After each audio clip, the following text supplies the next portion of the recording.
Good morning, esteemed guests, and a very warm welcome. Before we commence the program, I thought of sharing one feeling with you that I'm having right here, right now on stage. Like I'm feeling being a spectator of a spectacular galaxy in front of me, filled up with stars shining bright and sparkling together. The stars which continuously enlighten numerous tiny planets, our respect. With their aura of wisdom, they are continuously enlightening the little children, the little hearts, the future of our country, our honest gratitude.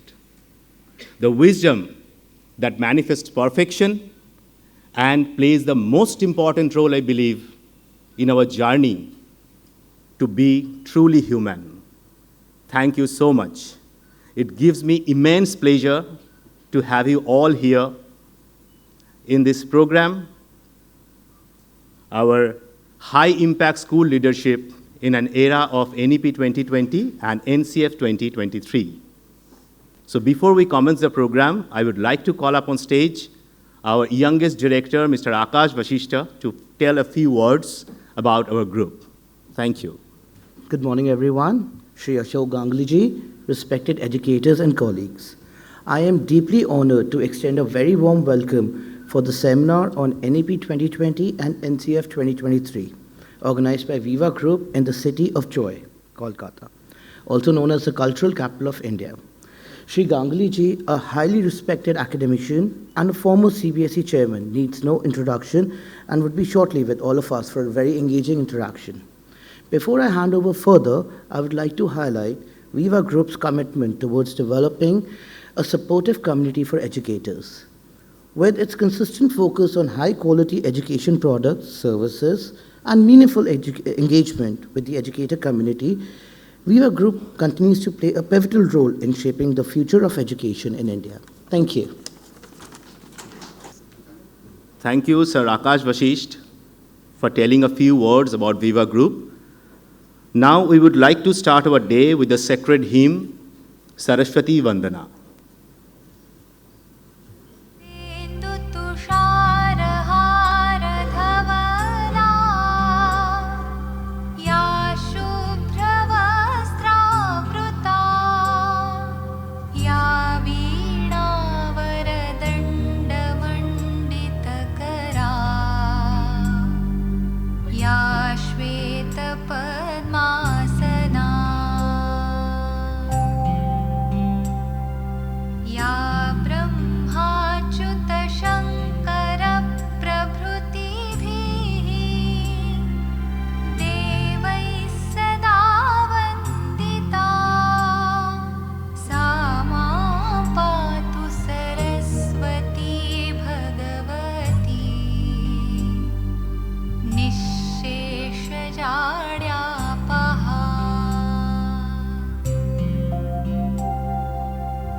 Thank you so much all. With this auspicious vibe, I would like to call up on stage our Vice President, Mr. Debojyoti Roy, to introduce us to the Viva Group. Thank you. Respected principals, vice principals, distinguished guests, and definitely Sir Ashok Ganguly, sir. Very good morning to all of you. I want to extend a very warm welcome to all of you to gather here today. It's a real honor for all of us to have such a galaxy of educators, as Sheikhat mentioned just now, all together in this platform. Now, as we all know that we are here to listen Ganguly sir here and about two very important topics. But before that, I would like to take a moment to introduce you to Viva Group. Viva Group is a name synonymous with excellence in education for over 35 years. Our journey is marked by a deep commitment to supporting educators, students, and academic institutions across the country. Viva Group comprises several brands, including Viva Books, Viva Education, Viva Online Learning Technology or VOLT, Amaira Books, and Source Books. As the deal is going on, you can see all these verticals in front of you. Viva Books has been a key player in academic publishing across South Asia, covering a wide range of subjects including science, technology, engineering, medicine, management, social science, humanities, and lots of others. Our books are trusted resources in schools, colleges, universities, reflecting our dedication to quality and relevance in education. Now come to Viva Education, which is known to all of you because all of you are using in your institution some of our titles. Our school books, this is our school books in print, is recognized and admired for its quality content, high editorial standards, and beautiful designs. Backed by academic experts, seasoned authors, professional editors, our publications are known for the innovative pedagogy and integration of digital content, which is very important now after NCF. From popular course book series like, I'm naming a few, all of you know, much more, Everyday English Grammar, Real English, Value Educations, to our unique pre-primary packages, we strive to create resources that resonate with educators and learners alike. Viva Online Learning Technology, or VOLT, it combines traditional textbooks with dynamic, interactive digital content, offering a complete learning experiences that is future ready. VOLT is accessible in classrooms, at home, and on the go, designed to engage today's tech-savvy students. Now, Amaira Books, this vertical enriches our portfolio with English language teaching, Hindi, mathematics, science, and general knowledge books, along with definitely the preschool series also. Focused on experimental learning, our textbooks are designed to spark curiosity and foster lifelong learning, offering quality content at an affordable price. Now, the last verticals, which is known as source books, it specializes in resources for competitive examinations like SSC, banking, insurance, railways, and CUET.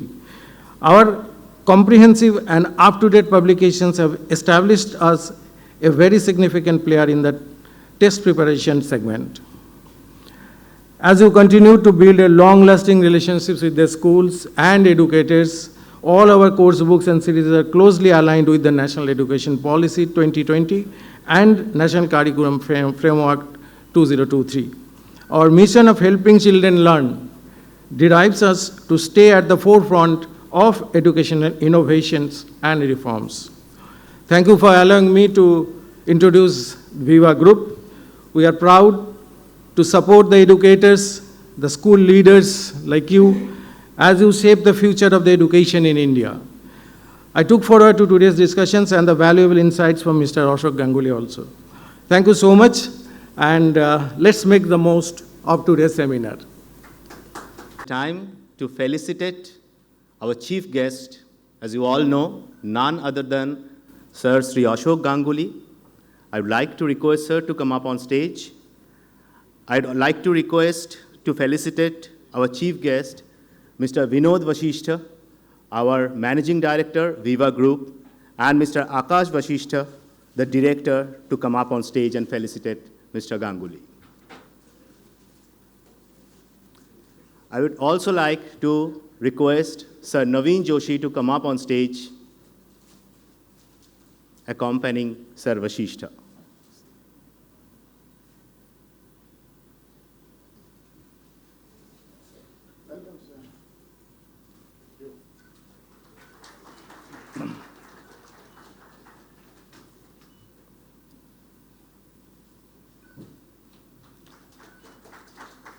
I would also like to request Mr. Debojyoti Rai to come on stage and to welcome Sir Ashok Ganguly.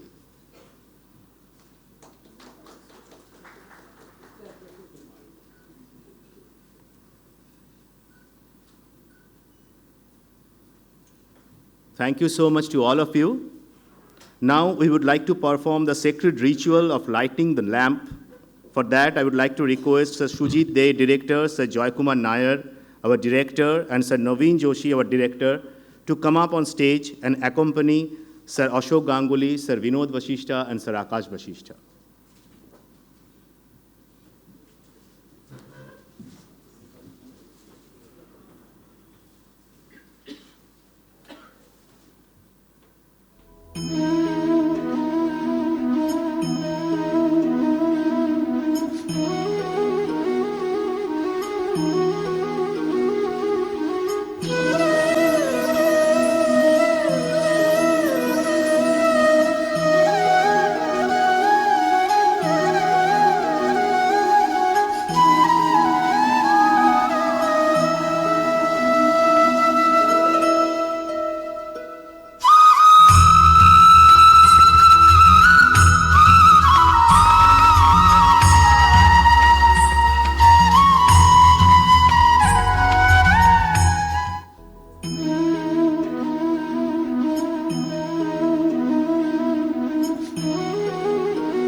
Thank you so much all for creating such an auspicious vibe.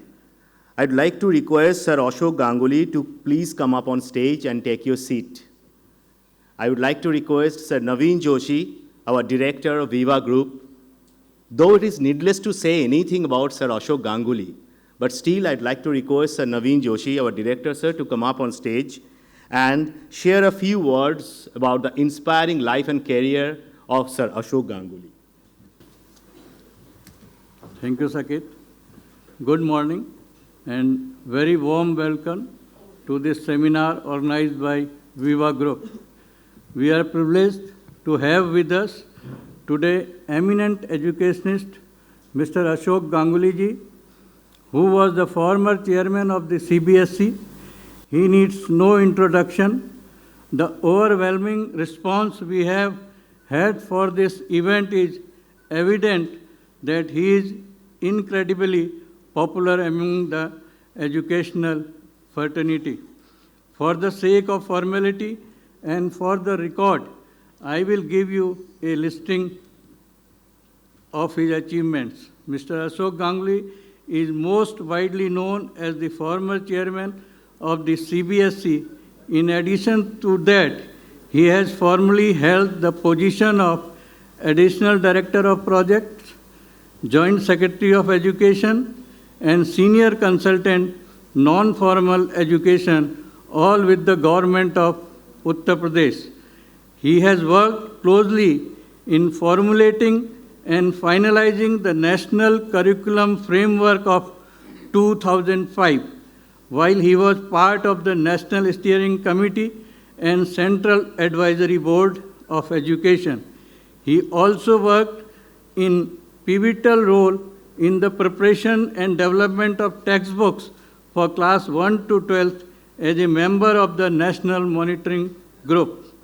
Mr. Ganguly was also chaired the Ganguly Committee set up. You formulate the admission criteria and other related issues, including minimum age in nursery classes. Viva Group is greatly privileged and honored to have Mr. Ganguly as a patron. Many of us remember our workshops and webinars with Mr. Ganguly in the past few years, in which he explained the key principles of the NEP with astonishing clarity when everyone was struggling to make sense of the landmark policy. You can watch recordings of these events on the Viva Education YouTube channel. The topic of today's seminar is High Impact School Leadership in an era of NEP 2020 and NCF 2023. It is an idea central to the very purpose of the education as well as the future of the nation. It also concerned with the nature of work for most of us attending this session. Now I request our keynote speaker, Mr. Ganguly ji, to commence his talk. Over to you, sir. Thank you.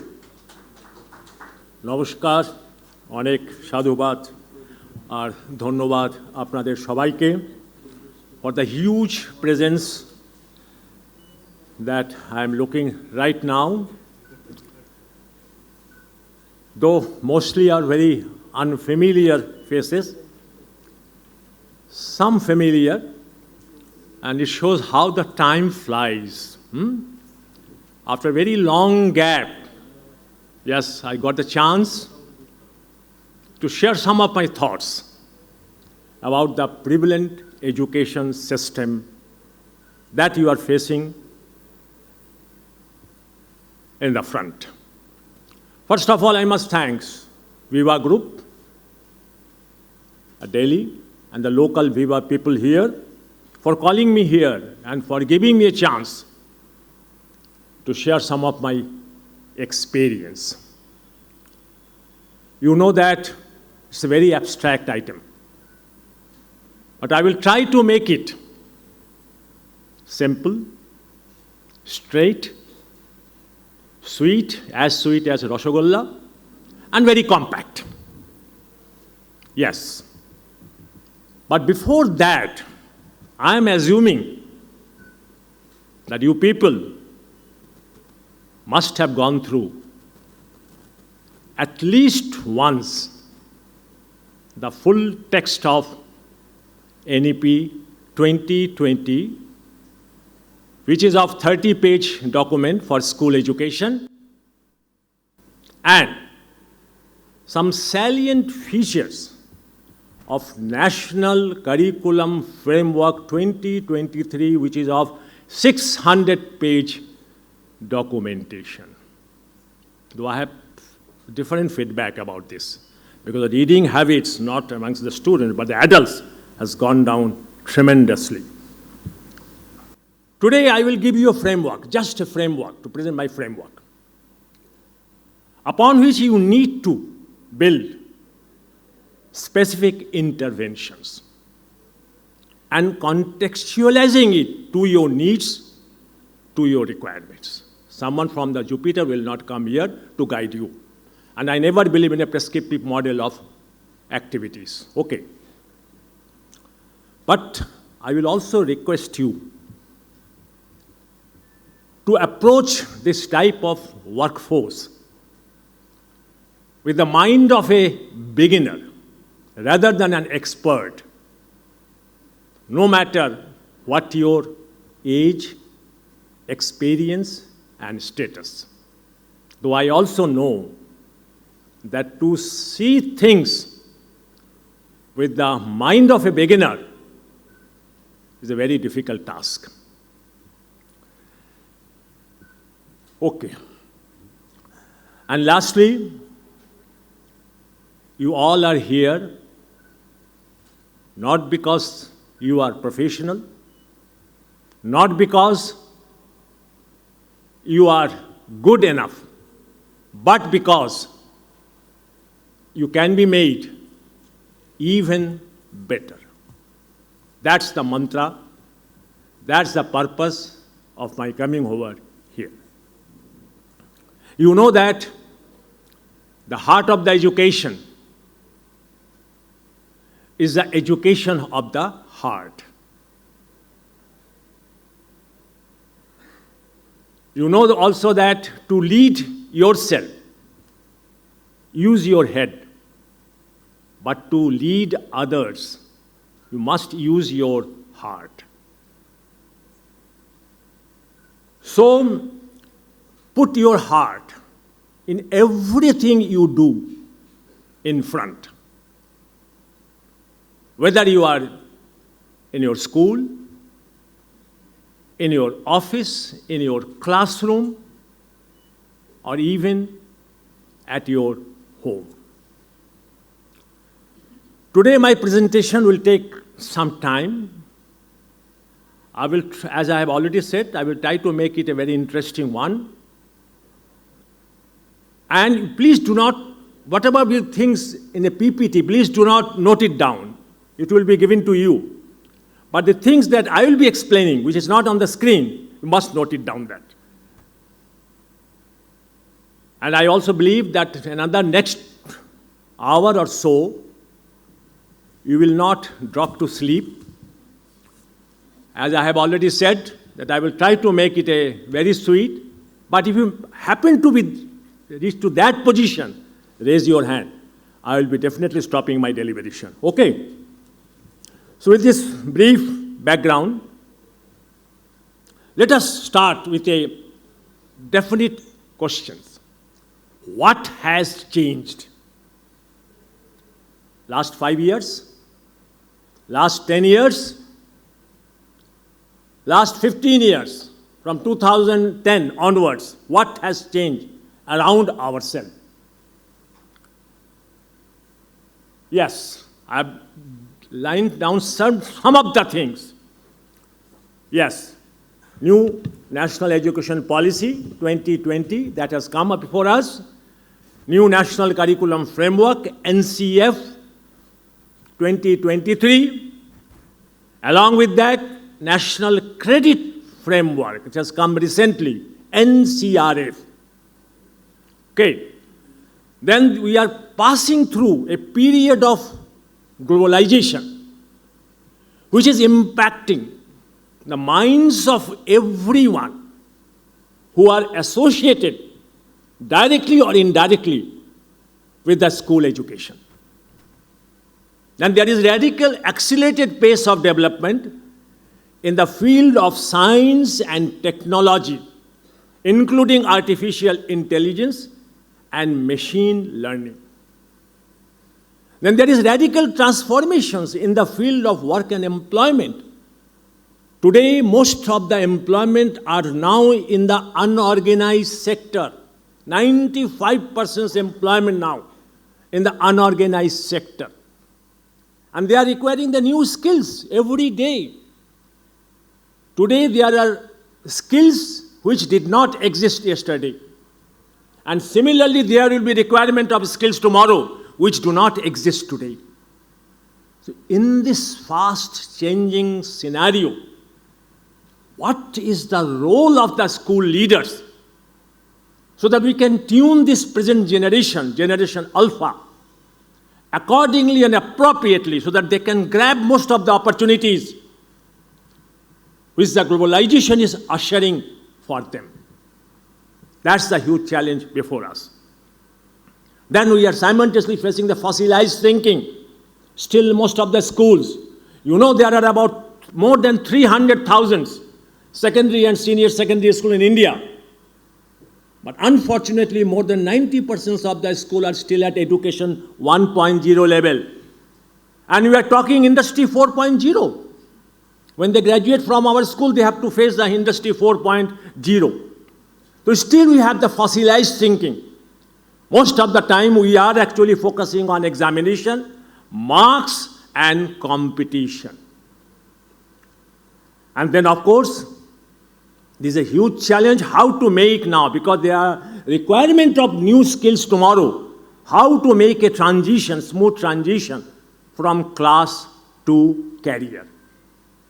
So we are passing through some of the most critical and exciting times in human history. Critical in the sense that there are uncertainties prevailing all around.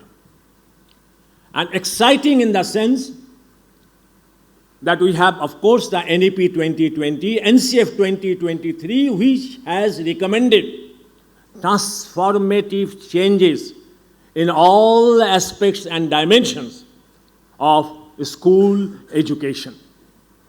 And all these recommendations I'm telling you are in tune with the emerging challenges and the new career options which the Generation Alpha will face when they will graduate from our school and the university education. We have to prepare them from the very beginning. So naturally, the way we have been taught and educated, yes, that cannot be repeated to this generation. That cannot be repeated. We need new mindsets, new strategies, new processes, in fact, an entire new paradigm of instructional leadership. And you are instructional leaders in your school. Well, what is the present educational structure now? Look at it very honestly. It's a one-size-fits-all system. Nowhere, I have the opportunity to see many of the schooling systems around the world. And in our system, it is a one-size-fits-all system for all types of students. The same curriculum, the same content. We talk of inclusive education. The same teaching style. It's being repeated year after year. Even the homework is not also differentiated. I am yet to see a school where differential homeworks are given to the students of the same class. I am yet to see. They see the same homework for all types of students, same worksheet, same assignments, same assessment even. The same teaching pace. Now questions arises when every sector in the society are being personalized. Why education is left out? Why we cannot say that yes, every child has to learn and not few? Because every child has the talent. The intensity of talent may vary from individual to individual. But every child has the talent. Why every child cannot learn? According to their requirements and according to their needs. That is the challenge today actually. Otherwise, I am telling you, in another 5 to 6 years, the students will not be coming to our schools. They will be sitting in their home or elsewhere, looking into the AI and the ML system to go through the schooling system, schooling process. Okay. Then the classroom dilemma, the teacher's dilemma. Often the teachers ask to me when I interact with the teachers, say, can you give us some time to focus on the teaching? Because we are all the time busy with the para-academic and the non-academic activities. You know that 35% of the teacher's time, the research shows 35%, one-third of the teacher's time are just being, I will not say wasted, but being spent on preparing, correcting, summarizing the classwork, homework, and the results. I'm not saying that these are not important. I'm not saying that. But can we make good use of those time? The things that we are saying in the NEP, that it should be innovative pedagogies. It should be experiential learning. Let the teachers be given time to discover the curriculum and not just cover the curriculum. What we are doing is just a textbook teaching even today in many of the schools. That's why I'm saying that it's still lying at the 1.0 level. They are not in a position to raise their level to a 2.0 and 3.0. Forget about the 4.0 level to address the challenges posed by our industry 4.0. So that is the teacher's dilemma. And then, of course, the students have also a dilemma. They are all the time being asked to go for rote learning. Yes, I'm not saying again that rote learning is bad, but we have all gone through that rote learning, and I could even remember everything 30 years back I have learned. That's the benefit of the rote learning. But then, in today's scenario, you cannot depend totally on rote learning. I know Rutherford's experiment when I did in the class 11, I could not understand it. And I just cram it and reproduced in the examination hall and got the full marks. But today when I saw in the YouTube, Rutherford's experiments, I'm very excited to go back again to our schooling system. Can't I read that Rutherford's experiment? So that is the scenario now, rote learning. And they're just focused on performance. 90% marks. What? Now 90% marks? I do not know. Because it is the seconds who are excelling now when they go out from our schooling and the university system. It's not all the time the first are excelling after life.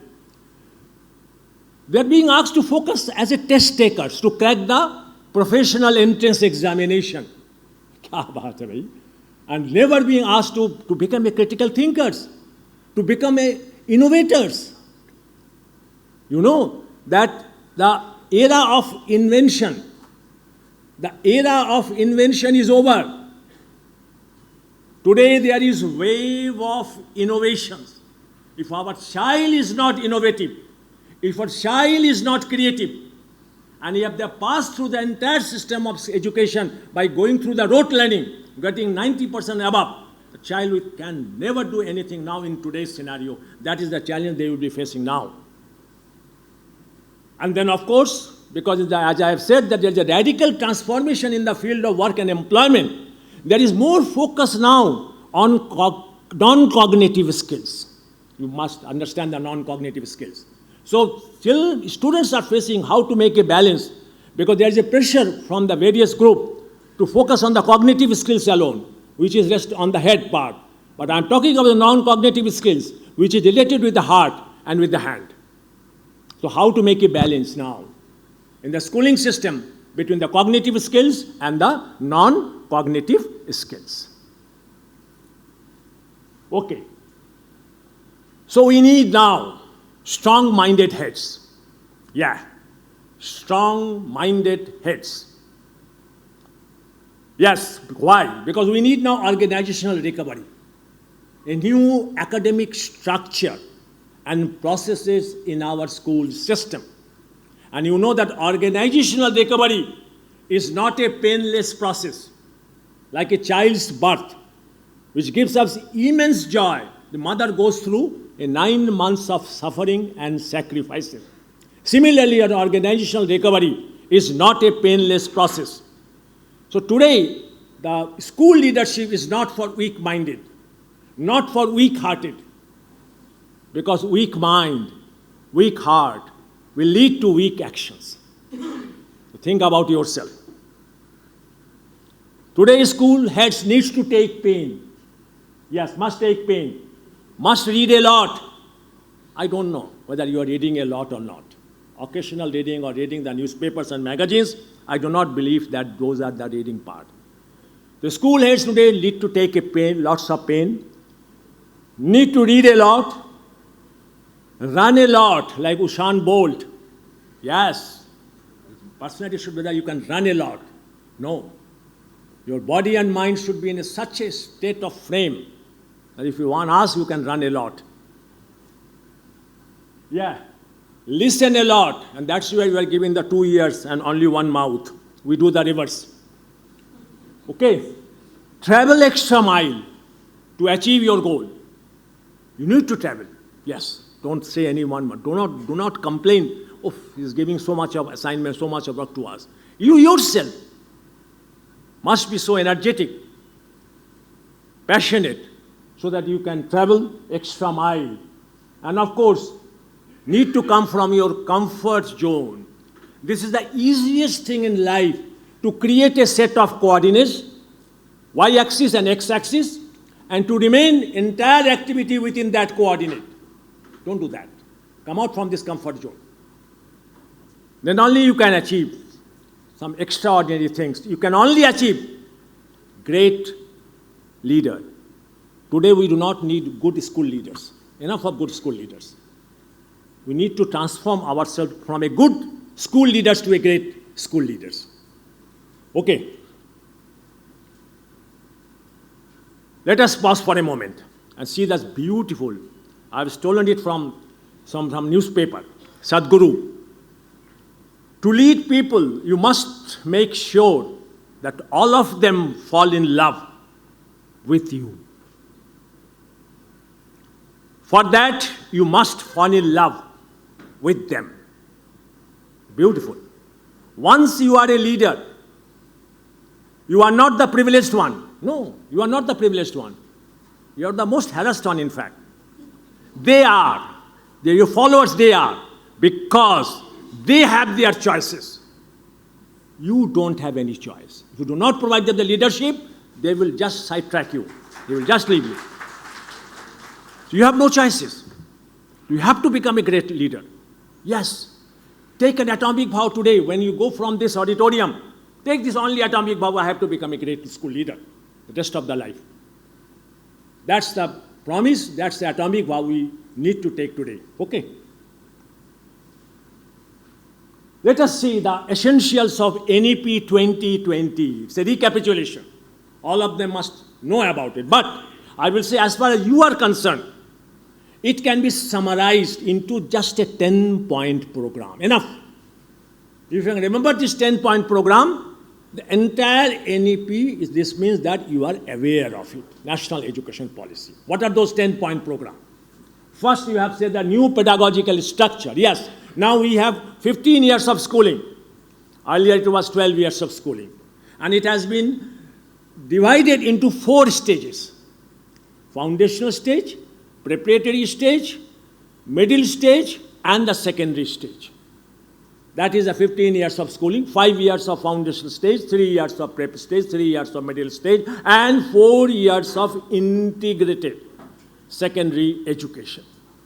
And the foundational stage may foundational literacy and foundational numeracy. You have to need to focus only on these 2 things. All the focus must be on literature and the numeracy, no other things. Of course, you can give certain inputs about the world around us, but I think we need to focus only on the literacy and the numeracy. Then flexibility, lots of talks now being that our children now should not be focused only on few subjects. And it must be flexible one. They must be given choice. You know the 3 bad C's in our school education? There are 3 bad C's in our school education. There are lot of compulsion, there are a lot of comparison, and there are a lot of competition. These are the 3 bad C's. We are not talking about any compulsion now. If your child is not good in certain subjects, why he should be asked or should be tortured or should be time and again actually harassed to go through that particular, either the mathematics or the language part. So we are talking about the flexibility. Let the child students be given lots of choices. And no hard separation between academic and the vocational subjects. No hard separation between the science and the arts. No hard separation between the humanities, between the science, between the commerce. So that's the fourth one. 5th, innovative pedagogies and experiential learning. Yes, I'm visualizing, I'm telling you the fact that from 2027-2028 board examination, class 10th and 12th, you see that the entire question paper, the blueprint and design of the question paper will be all changed. Yes. Unless and until you have gone through the experiential way of modes of learning, children may not be able to answer those things. So we need to start from the beginning, from class, at the prep level, from class 3, this experiential learning and the innovative pedagogies. Okay. As I have told you that these entire things, this entire PPT will be given to you. No worry about this thing that you are not in a position writing it down. I have asked the Viva Group to give your email and they will be all. Those who actually need it. Those who actually need this, my presentation. Okay, this is not my property. Yes, then we are talking about the competency-based education. Yes, now we are talking, first time, competency-based education. CBSE many times says now that now there will be questions on competency-based question paper. So we need to start this competency-based education at every level. What is the competency? If a child is having the social science, what is the competency they need to have when they pass out the class 5 and enter into class 6? These are now clearly defined. If you see the new textbooks of in class 6, you will find that entire textbook has been written on competency-based. What is the learning outcomes? And learning outcome then will lead to competency, different competency.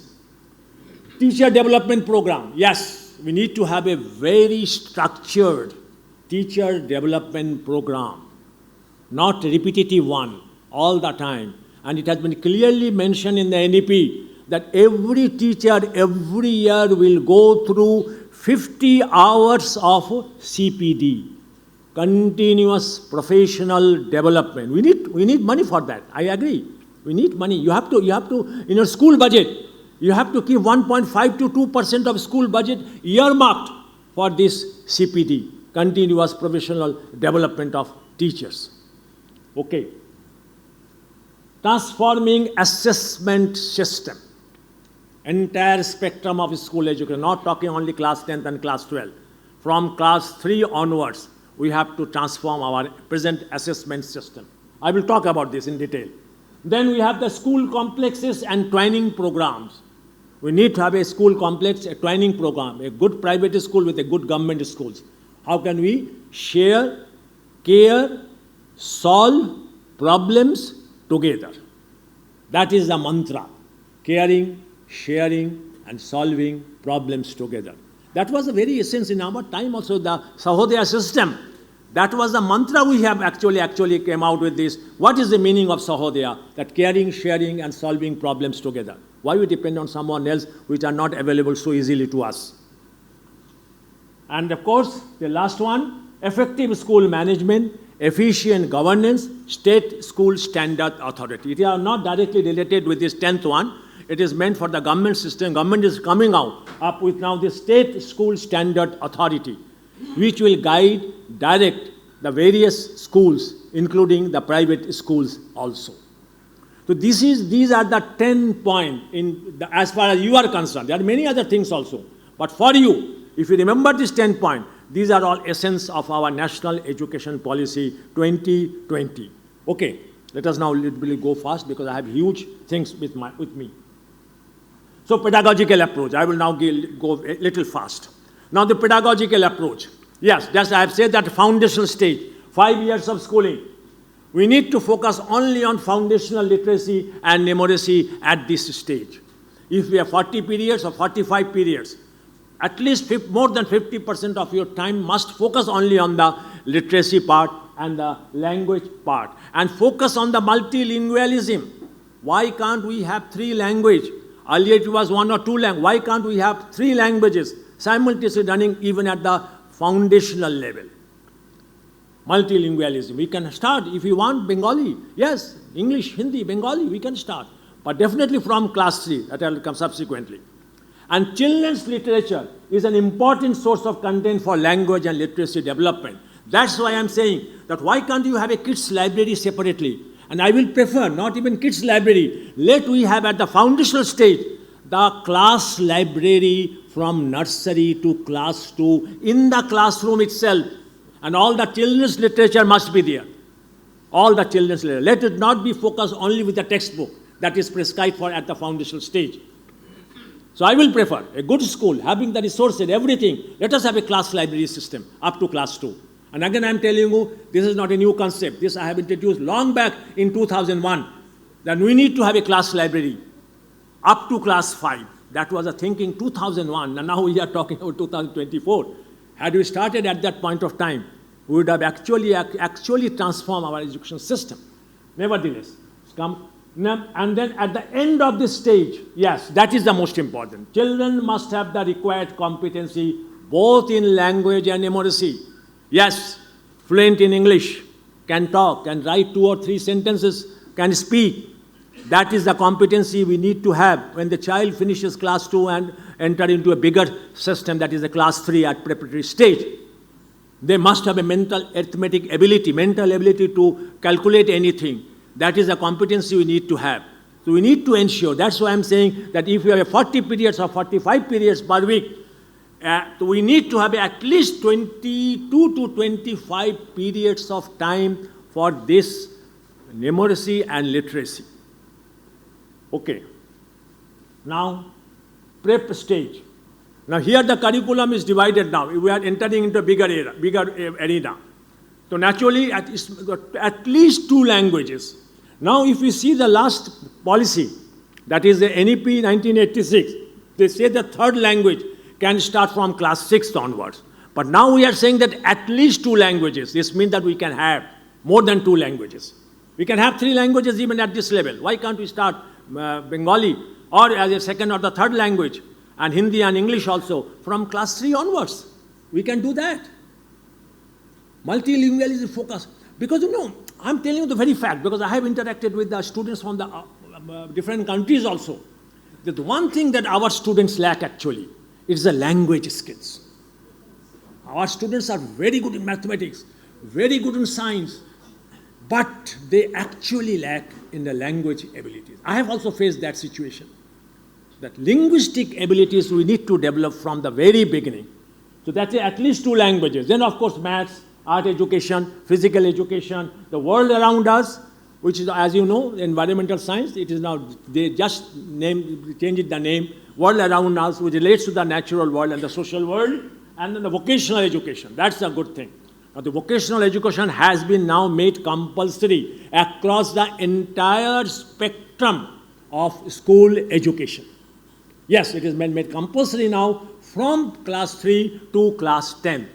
And they have made, if you see the National Curriculum Framework, they have little bit deviated from the NEP in the sense that in class 11th and 12th, they made vocational education as an optional one. They made that every school must provide vocational education, but they made it an optional one in class 11 and 12. Nevertheless, we are talking about the prep stage. So that is the pedagogical approach at the preparatory stage, and we can have a 3rd language. You start it officially, yes, all the 3 languages from class 3 onwards. It all depends upon you, which one you make the first language, which one, R1, R2, R3. It is not L1, L2, L3.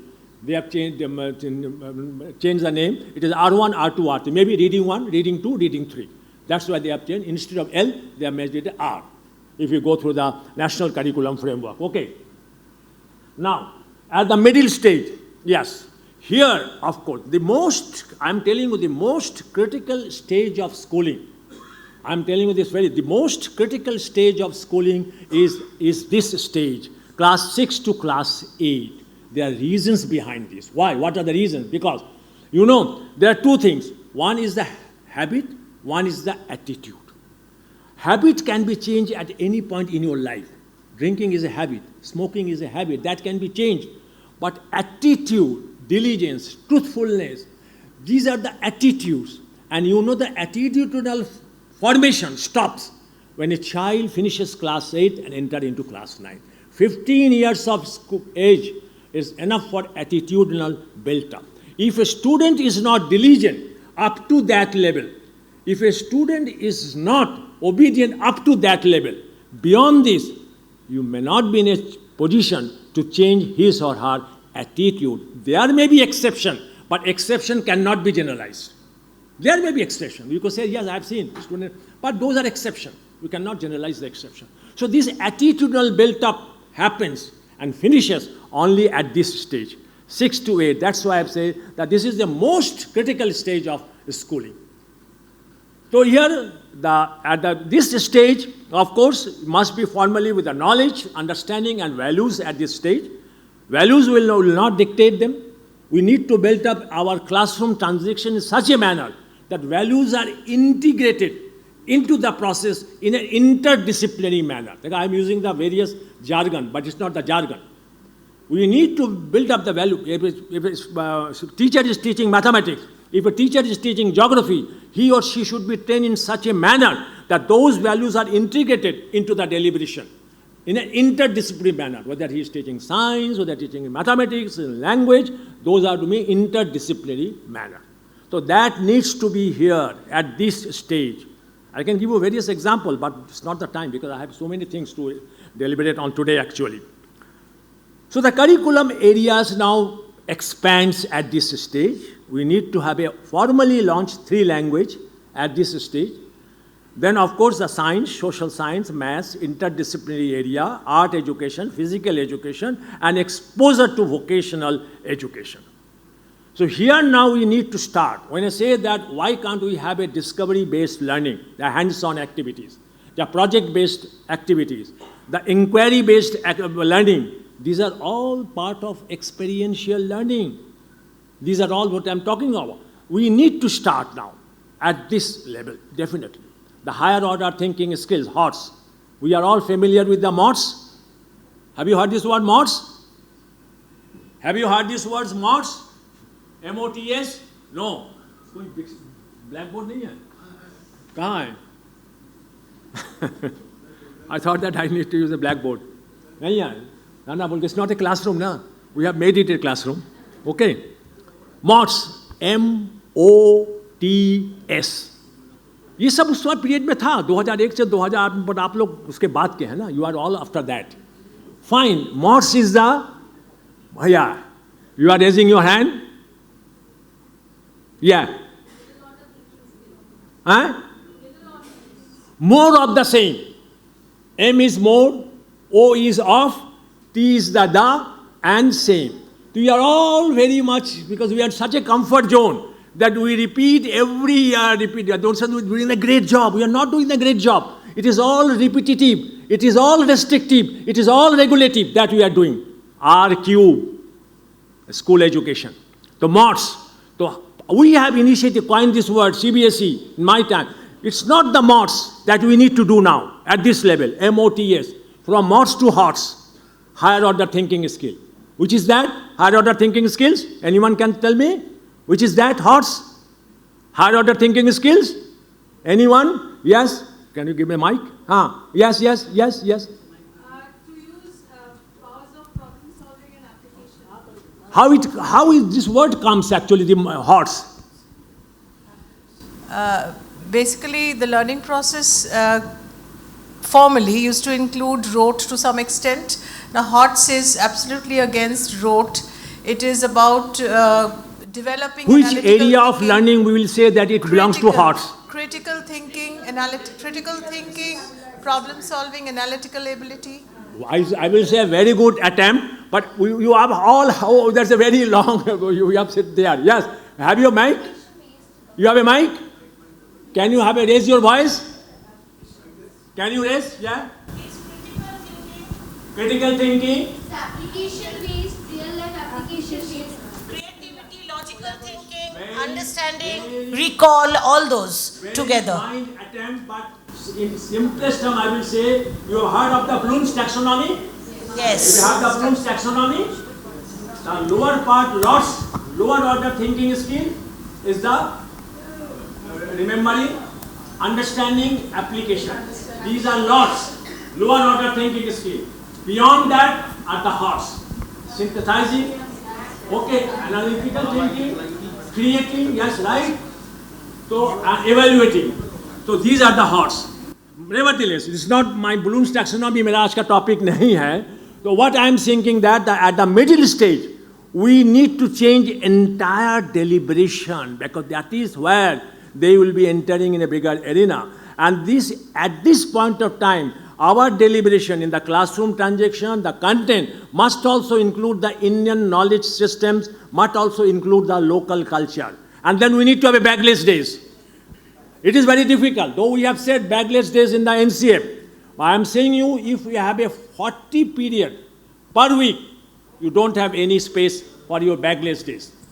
But if you have a 6 days a week, or a 9 periods per day, you have 5 days a week, unless and until you create a 45 periods per week, then only you can introduce the bagless days. But those which are running for 6 days, I will tell them, make every Saturday as the bagless days. Do all other activities which belongs to the non-cognitive skills. Every Saturday you can make it. I have told many of the schools in the northern part, then make every Saturday as the bagless day. Start with class 6. Start small. Good thinking, but start small. Act now. Introduce in class 6. Make it then class 7 next year. Then make it in class 8. But this is going to happen. Internship program will happen in vocational education on those bagless days. That's fine. Okay. Because we have, again, I have to go very fast. Secondary stage now. Now, in the secondary stage, there is 4 years of multidisciplinary study now. Very unfortunately, that our coaching phenomena is now actually shadowing down the entire schooling process. And in many parts in India, from class 6 onwards, they are not having the multidisciplinary study. They are having only the science, that physics, chemistry, mathematics, and botany, geology, and only those things from class 6 onwards. And if they cannot pass or crack that professional entrance examination after attending just so many premier coaching institutions, what happened? It happened in 2007 when about 20 students came to meet me at Delhi, and they were weeping bitterly. What happened? 22, 23 years of boys, all are in good health. Why you are weeping? This is a fact I'm telling to you. They are showing that our life has been spoiled. Why? Where are you from? We are from that particular quota. Quota? Then why? Why you smile? Said we could not crack, after attempting 5 times, we could not crack any of the professional entrance examination, and we have not studied beyond physics, chemistry, mathematics, and biology. What we can do now, tell us, guide us. And they sat down before me and started weeping. So I think that multidisciplinary study, we need to start at secondary level. That's the same. With greater depth, greater critical thinking and creative thinking, and greater flexibility. We need to have. The entire things are being, if it is, I'm telling you, if it is really implemented in a proper manner, I'm saying you that our school education will become of global standard, going through the local paths, going through the local values. Our students now will become not just entrepreneurs, they will become the intrapreneurs. There is a difference between the entrepreneur and becoming the intrapreneur. I am giving you the homework because you people give so much of homework to the students. Today I am giving you the homework. Try to find out what is the difference between entrepreneurs and intrapreneurs. I am giving this homework. I will be definitely following it up, taking all the numbers from Naveen Joshi. And if I get even 1 or 2 response in my mail, I will be really delighted. My job is done. Okay, fine. So this is about the secondary stage. Now at this secondary stage, the curriculum has been divided into 8 curricular areas. You are all aware, I think. The curriculum has been divided into 8 curricular areas. You have language, art education, maths, interdisciplinary areas, science, vocational education, social science, physical education, and well-being. Then it has been divided into 2 phases. I am not agreeing with fully that it will phase 1, grade 9 and 10, and phase 2, grade 11 and 12. There is no need to bifurcating this further, because then there is no difference from the existing system where we are dividing the entire 4 years of schooling into secondary and senior secondary. This is not needed, but to make it simple, they have decided that, okay, now this has been designed into 2 phases. Well, now at 9 and 10, now the students will take the 3 languages, R1, R2, R3, and 7 other subjects. You are already aware, 7 other subjects. So now a student in class 9 and 10 will study 10 subjects, not just 5 subjects. And they have to pass on all the 10 subjects. Of course, the pass and fail criteria, how to be decided, it is yet to be decided, of course, by Parak, of course, by a central body Parak in consultations with the respective boards of India. But all the students have to go through the 10 subjects now. So all the schools now must offer all the 10 subjects required for 10th grade certification. And as you know, that internal assessment now will be done on arts education, vocational education, and physical education, and rest of the other 7 subjects, they have to go through the 7 external assessment. And I hope that, I've just talked with some of the controller of examinations with the national Indian boards. They said that we are hoping to implement this in class 10th and 12th from, I tell them to why not 2026, they say from 2027 examination. They are maybe going to implement this one, that every student at this level have to gone through the 10 subjects. Okay, so this is the matrix that I have created for your better understanding. This is for class 9th and 10th. This is the matrix I have created for your better understanding, that the language, they need to take 3 languages, mathematics, and how they will go through, which is the external examination, which are required the internal examinations with external examiner in presence. Just to have a better understanding, this matrix has been created. Okay. And this will be all given to you, no problem. You need to not write it down. Okay. Now, let us go a little bit further. Yeah. So curriculum structure now at secondary level, at grades 11 and 12. Now every student has to study the 2 languages, not 1 language anymore. And they will go the 4 other subjects with an optional 5th subject. So most of the students now will study in grade 11 and 12 on 6 or 7 subjects. When we will take up this national credit framework, this will be very important. But not up to now, all students have to take either 6 or 7 subjects, and all the subjects now have been divided into 4 groups. Group 1, all languages. Group 2, art education, physical education, vocational education. Group 3, all the humanities and social science, including the interdisciplinary areas, and the Group 4, the science, mathematics, and computational thinking. Why they have divided subjects into Group 4? I think this will be made clear in the next. So now in grade 11 and 12, the students will take 4 or 5 subjects from at least 2 groups. So from at least 2 groups. This means that 4 or 5, that optional 4 or 5 subjects, they have to take at least from 2 groups, amongst Group 2, Group 3, and Group 4.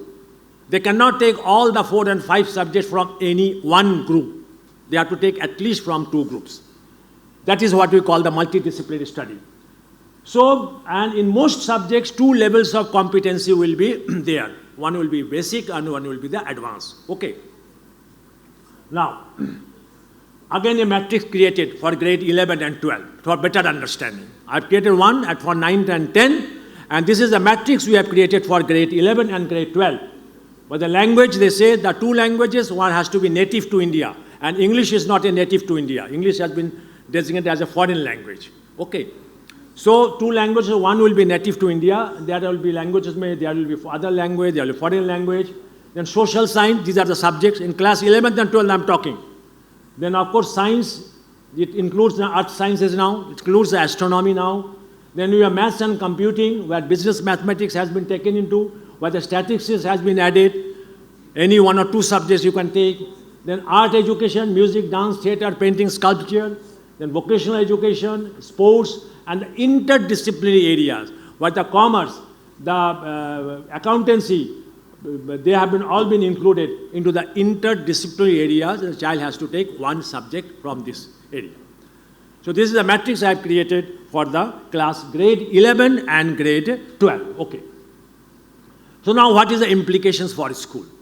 Now for schools, they have to offer all the 10 subjects for 10th grade certification. That is number 1. And number 2, class 11th and 12th, the school must offer now, for beginning, besides languages, subjects from at least 2 groups, amongst Group 2, Group 3, and Group 4. They have to at least all the subjects amongst 2 out of the 3 groups available. But in 5 years time frame, schools should offer subjects from all the 4 groups. Group 1, Group 2, Group 3, Group 4. They have to offer in 5 years time frame. And during this time also, the ultimate aim is to move a single unified stage for secondary. We have to see how the board examination will be conducted when it becomes a single 4 years of secondary education, unified states. That we need to see. Because I have recently visited the New Zealand boards of education, where they have from 9 to 12, also secondary education, but they have 3 examinations. Level 1, grade 10, Level 2, grade 11, and Level 3, grade 12. That's a beautiful system. Beautiful system. Nevertheless, we need to see that. So that is the implication for school. Now, what are the priorities for you? What are the priorities? What are you need to do that? That's the thing. You need to do planning and implementing the curriculum across stages as per the NCF 2023. You need to plan and implementing now. That's the thing you need to do that. How to plan. Curriculum planning is a very important thing, so I'm telling you. Time comes, I will say how the curriculum planning has to be done. Ensuring effective pedagogy in the classroom as per the NCF 2023. You are aware, because I have already said that you are all professional individuals, but we may have forgotten certain things.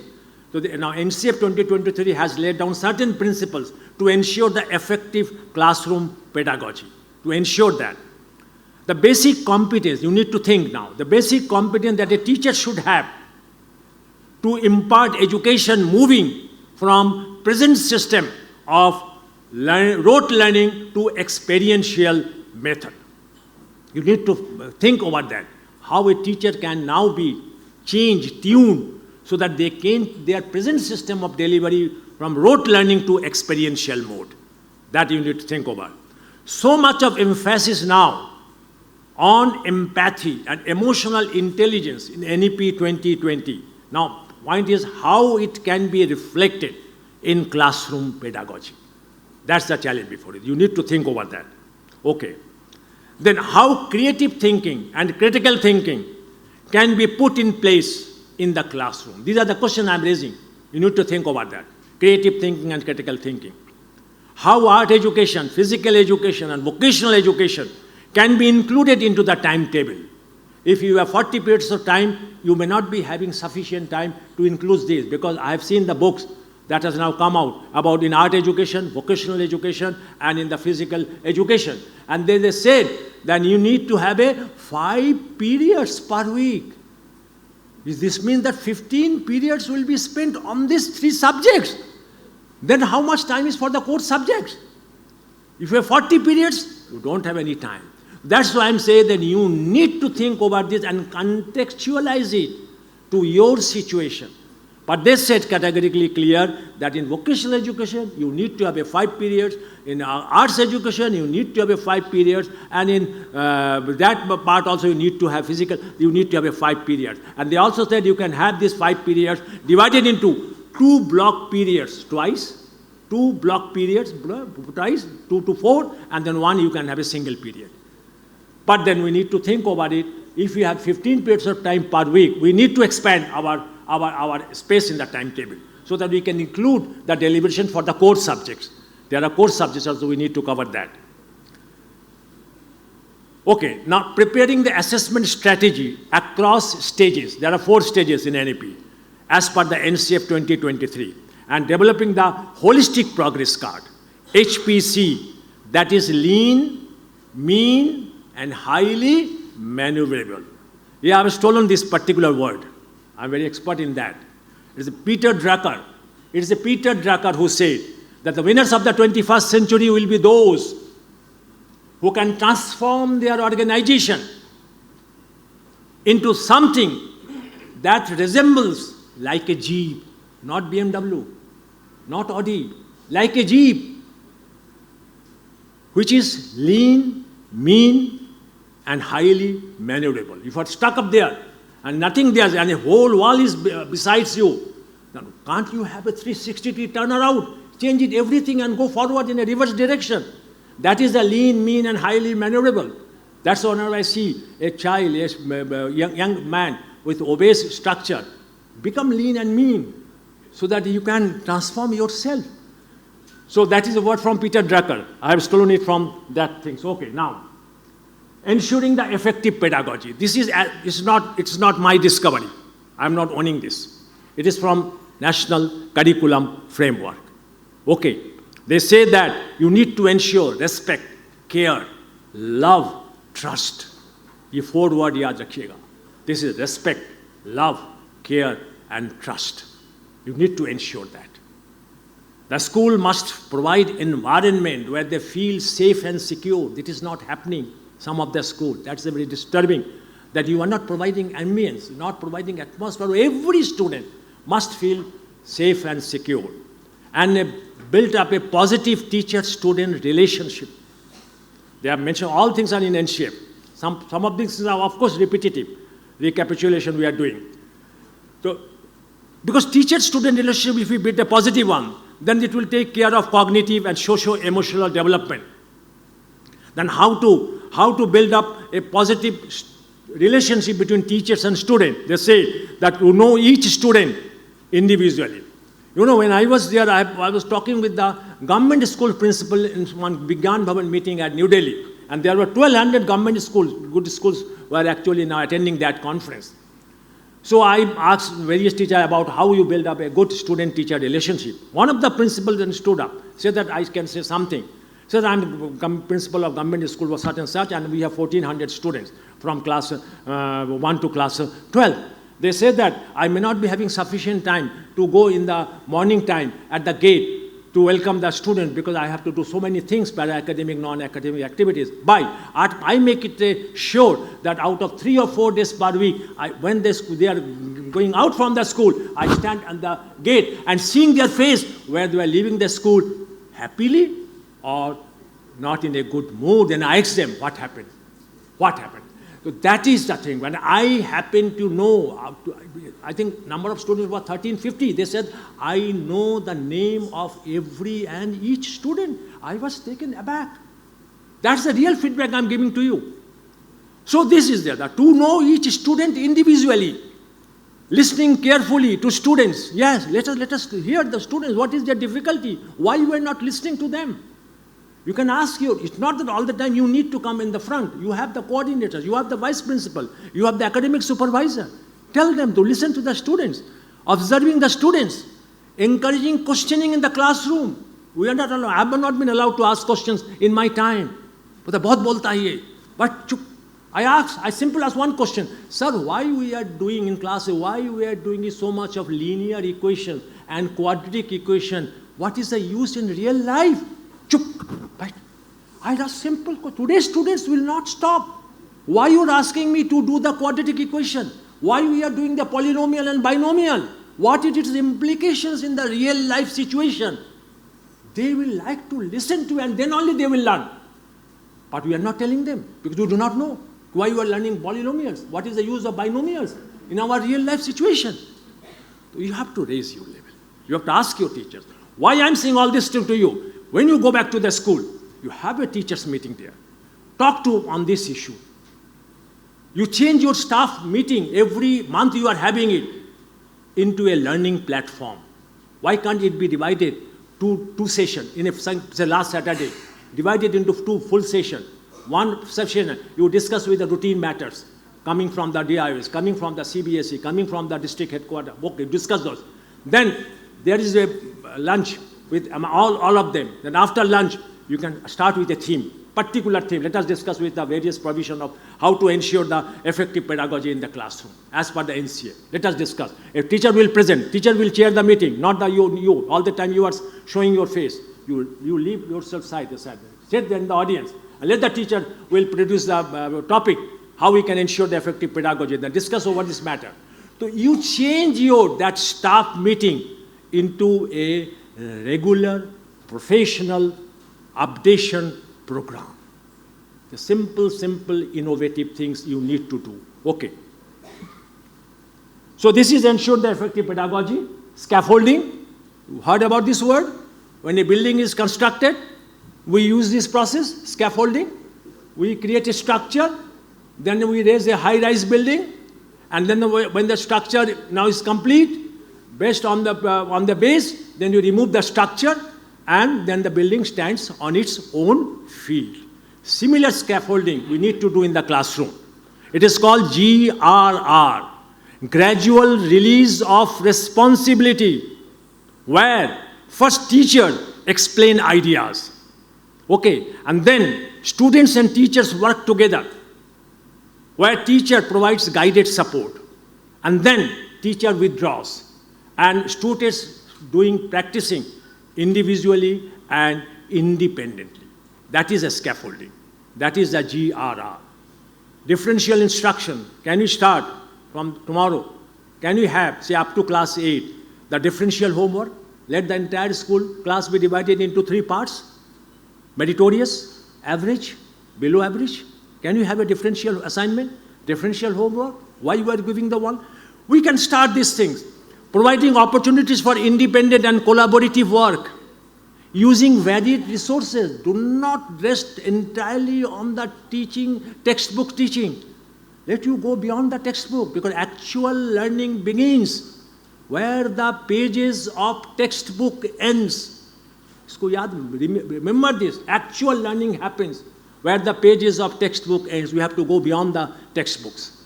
That is why they're using the varied resources. Yes, then helping students to develop appropriate work habits and responsibility, and giving prompt, appropriate, and meaningful feedback to the students and the parents. That is the effective pedagogy they have deliberated in great detail. I am mentioning 2 PPT, but if we read the NCF, they have discussed in about 7 to 8 pages about all these things, giving the pros and cons of the situation. Okay. 5B model of classroom pedagogy. Are you aware? Can anyone raise? What is the 5B? You must have gone through in your teachers training program. That is also not happening. Because when I asked the teacher, they said, I'm a very good teacher. I'm a very regular teacher. I go to the classroom. I start immediately explaining to them things. I use the entire periods of 40 minutes. I finish it, give them the their worksheets and the homework, and then I come back. Then you are not doing nothing. What? I am using the entire time. You are only explaining. You have done throughout 40 minutes only explaining the students. They might have got bored.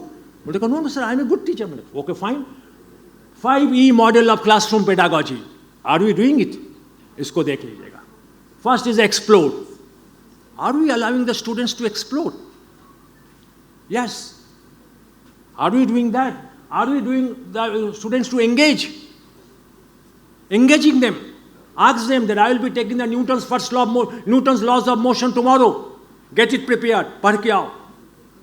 Can you ask them to engaging them and exploring them? What is the Newton's laws of motion?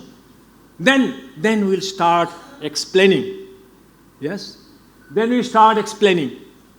Not that start the explaining. Okay, today, students, we were at page number 19 yesterday. Let us now take our textbooks. Let's start from page number 20 today. No, this is most boring. Most absolutely boring and monotonous. Okay, start them, engaging them, exploring them, then explain. And explain, then you told every bit of things, that knowledge you are giving in the classroom. Why we are taking this? Extension of knowledge. If we are teaching them the Newton's first law of motion, second law of motion, third law of motion, where it is actually being implemented when you go outside this classroom and go to the Bahar, the outside, and see what is the use. We are not telling them. The Newton's second law of motion, many of the students will not tell why we have learned the Newton's second law of motion, why you have learned the Archimedes principle, why you have learned the Ohm's law. But you ask the definition, they will give you the entire definition, and you give them the full marks. Extend them, and then of course last, evaluate. Simultaneously evaluating them, whether your classroom transaction is being assimilated to them or not. That's why I'm saying that in a class of 40 minutes, your lesson plan preparation must be restricted up to only for 25 minutes. And for 15 minutes, you take all such things, exploring them, engaging them, extension of knowledge, and simultaneously you evaluate where your deliberation is being properly assimilated to them or not. You will understand after having the evaluation. And then you can change your teaching.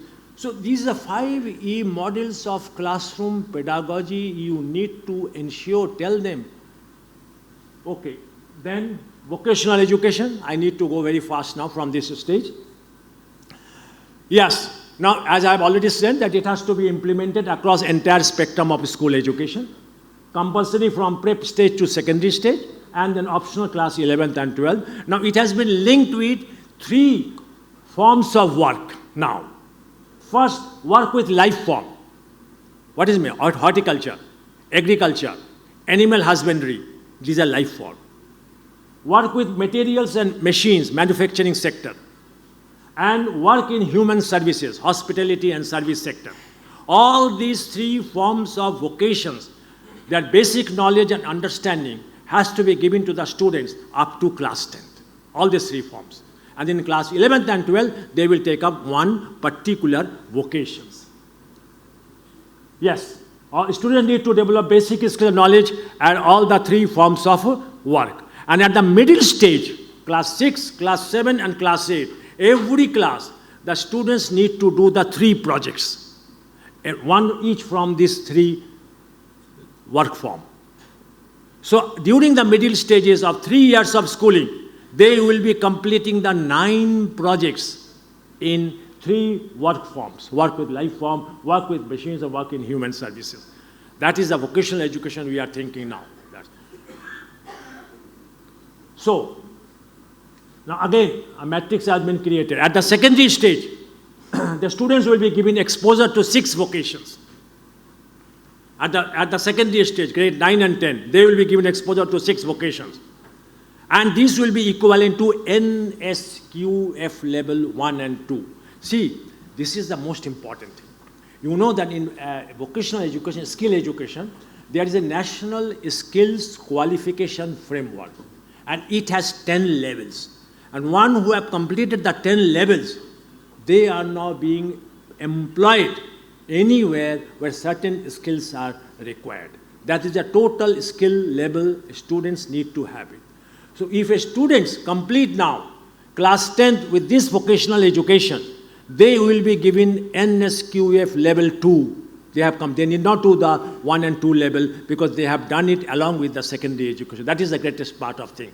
And in class 11th and 12th, they have to take it one vocations, and that will be equivalent to, for class 11 level, NSQF 3 and NSQF 4 level. So this means that students who will be now with the class 12 certification, the certification will carry the two parts. One is that they have completed the cognitive level, the class 12 certificate in different subject, fine. And another is that they have also simultaneously completed this NSQF level 4. That's what I'm saying. If it is implemented in a proper manner, this will create an entire revolution. Let us see how it can be. We can do this. Nothing is impossible. Only thing that our commitment is required. How far we are committed to the cause. Okay. Art education. Yeah. That's the one new things been developed. Now these are now no longer the co-curricular activity. Art education includes, of course, arts, theater, music, dance, sculpture, both visual arts as well as the performing arts, in short. So now all schools must provide the maximum opportunities to students to explore any form of visual arts and any form of performing arts. Okay, and school will ensure that they need to develop a necessary competency by the end of every stage. Competency is mentioned already. You have to see the art education book, class 6. They have said that after completing this book in class 6, students now need to have this competency. So the inclusion of local art, local culture in art pedagogy has been encouraged. Madhubani hai, to Madhubani art. We can have that various other things. Art pedagogy, not a classroom teaching alone. Art pedagogy could include workshops, projects, exhibitions, visits to monuments, museums, galleries, local art centers, even the performance visit. Various on theater, and we can see the performance of the events. And then the students can be given the assignments after such visits. That is the art education we are now thinking of, class 6, 7, 8 and onwards. And then the physical education and the well-being. Again, it is an important curricular area now and not an extracurricular activities now. So now it has to be reflected in the assessment profile now. HPC that we're talking of, Holistic Progress Card, that will also now mention in the assessment profile the physical skills that every student have. Compulsory physical education now classes at all stages in the timetable. You have to mention in your timetable. It's 8 period, 9 period. Compulsory physical education classes. It consists of various other things, exercises, yoga, games and sports, fine. And of course, schools must ensure adequate resources for physical education. Okay. Assessment strategy. Now I have to need a little fast because I'm lagging behind. Now assessment strategy. What is the change now in the assessment? You know the difference between assessment and evaluation? I'm assuming that you know. So if you do not know, the second homework I'm giving to you. And I would like to have your feedback. I will be delighted to have feedback. What is the difference between assessment and evaluation? Often we use the 4 words: test, examination, assessment, evaluations. Are the same word or a different meaning? Have you given a thought to this? Why you use the word test? Why do you use the test examination? Why is the tools? We need to test and examination. Why different? One is a tool, one is a technique. I mean, you need to find out what is technique, what is tool. It's not that easy thing. So because it's not my topic, we're taking a healthy discussion. So assessment means that we need to know what is the basic difference between assessment and evaluation. And we need to change our assessment system now from summative to formative. We can no longer depend on 1 shot or 2 shot terminal examination. Our entire performance of the students are now based on the half-yearly examination, annually examination, or based only on yearly examination. That's why we call it 1 shot or 2 shot terminal examination. It has to be continuous. With the development of the child is continuous, why the assessment cannot be continuous? And continuous assessment doesn't mean that we may have those amount of assessment that your classroom teaching becomes a flop. No, that's not. We cannot have a Monday test every week. Some of the schooling systems are doing this. I'm not mentioning those schools. I do not know whether the principal is here or not, but they have. Usne kaha, we do not give respite to our students even on Sundays. And I go, why? Why they are not getting time on Sundays? Because we have a Monday test. They very proudly announce, we have a very Monday test. And students are being busy even on Sundays, cramming those things. That's not fair. That's not very fair to our students. We're not allowing any of them to see the football matches between Mohun Bagan and West Bengal, either ISL or Duran. Why they cannot see? I'm not looking into the television all the time. Do not see television now these days because we don't have any time. But if there's a match between Brazil and Argentina at the dead of night, I will wake up and see that match because that is my passion. Average person do not having any passion. He is not a full love figure. He can't do anything. I will come, what is your OTP? I will ask you, every one of you, tell us your OTP. Nevertheless, so assessment now has to be changed from summative to formative. One, from rote memorizational skills to more of competency-based that promotes learning and development. See your home examination. I have seen many of the schools' home examination question paper. I'm sorry to say that 70 to 80% of questions in the home examination are based on recall, on recall, memorization. 70 to 80%. It clearly says describe Ohm's law. Are you questions? Describe Archimedes' principle. Describe Newton's first law of motion. Most of them. You need to look into that from rote memorization skill to competency based. It must also take higher order thinking skills. That 3 stages of Bloom's taxonomy: analyzing, synthesizing, evaluation, creating. All the 3 dimensions of assessment. Aapne blackboard lagaya nahi, aaya nahi aaj. Nevertheless, now it will not come. All the 3 dimensions of assessment. Now again, third question I am asking you. There are 3 words: assessment of learning, assessment for learning, and assessment as learning. What is the difference? And I am saying further that in your evaluation system, in your assessment system, all these 3 facets of assessment, assessment of learning, assessment for learning, and assessment as learning must be included. Okay? Now can you tell me what is the assessment of learning, assessment for learning, and assessment as learning? One people have, I've seen your hand. Anyone? Yeah, just give. Good. Tell me. Assessment of learning. Assessment of learning is what we all keep on doing usually. That is a summative assessment. Assessment of learning is a summative assessment. Most people agree with it. Yes? And then? For learning is what you just said, the formative one, which is more essential. Okay. And as learning is when the assessor himself or herself is, while learning, they are able to do it. Like usually we say peer learning or something. Beautiful. Exceedingly Thank well. you. Yes, I agree. Assessment of learning is a summative assessment. Assessment for learning, which helps us for learning process, formative assessment, and assessment as learning is the self-assessment, peer assessment, parent assessment. What is assessment in learning? There's a 4th part also. Assessment in learning. Have you heard this word or not? Everyone must know. You are all professional individuals. Assessment, there is another 4th word, assessment in learning. We are not using that. Assessment in learning. Can anyone tell assessment in learning? Okay. Yes. Oh, good. Yes. It's a you. Sir, basically, no, I don't need that. I'm a teacher. Yes. Basically, it happens when the student learns, and meanwhile, they themselves evaluate what is going on in the teaching learning process. They understand themselves. Students are doing themselves. Students are doing. Yeah. Beautiful. Like Yes. they have a ruler. Where we are standing today, how it is my position, they do their themselves. That is the assessment in learning. Yes, a good student always does that. A good student. We need to motivate the students. Agree? Yes, that's good. That's good. A good audience. Yes.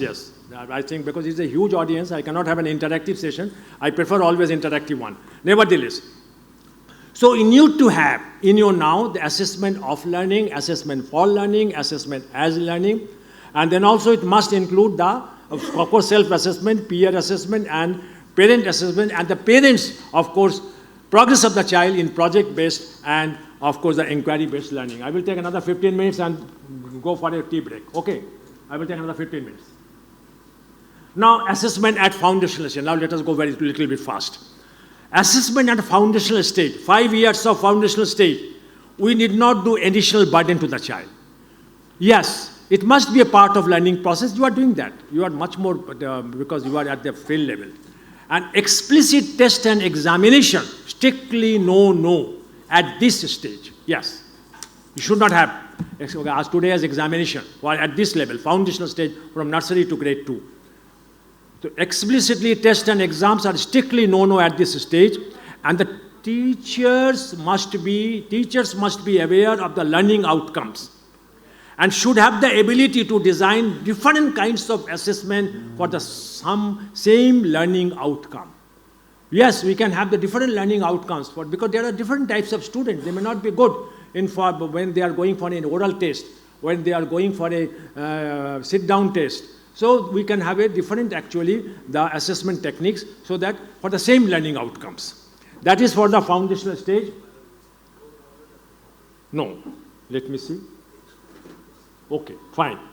Now, at this stage, what are the tools and techniques? At this stage, there will be no sit-down test. There will be no paper-pencil test at foundational stage.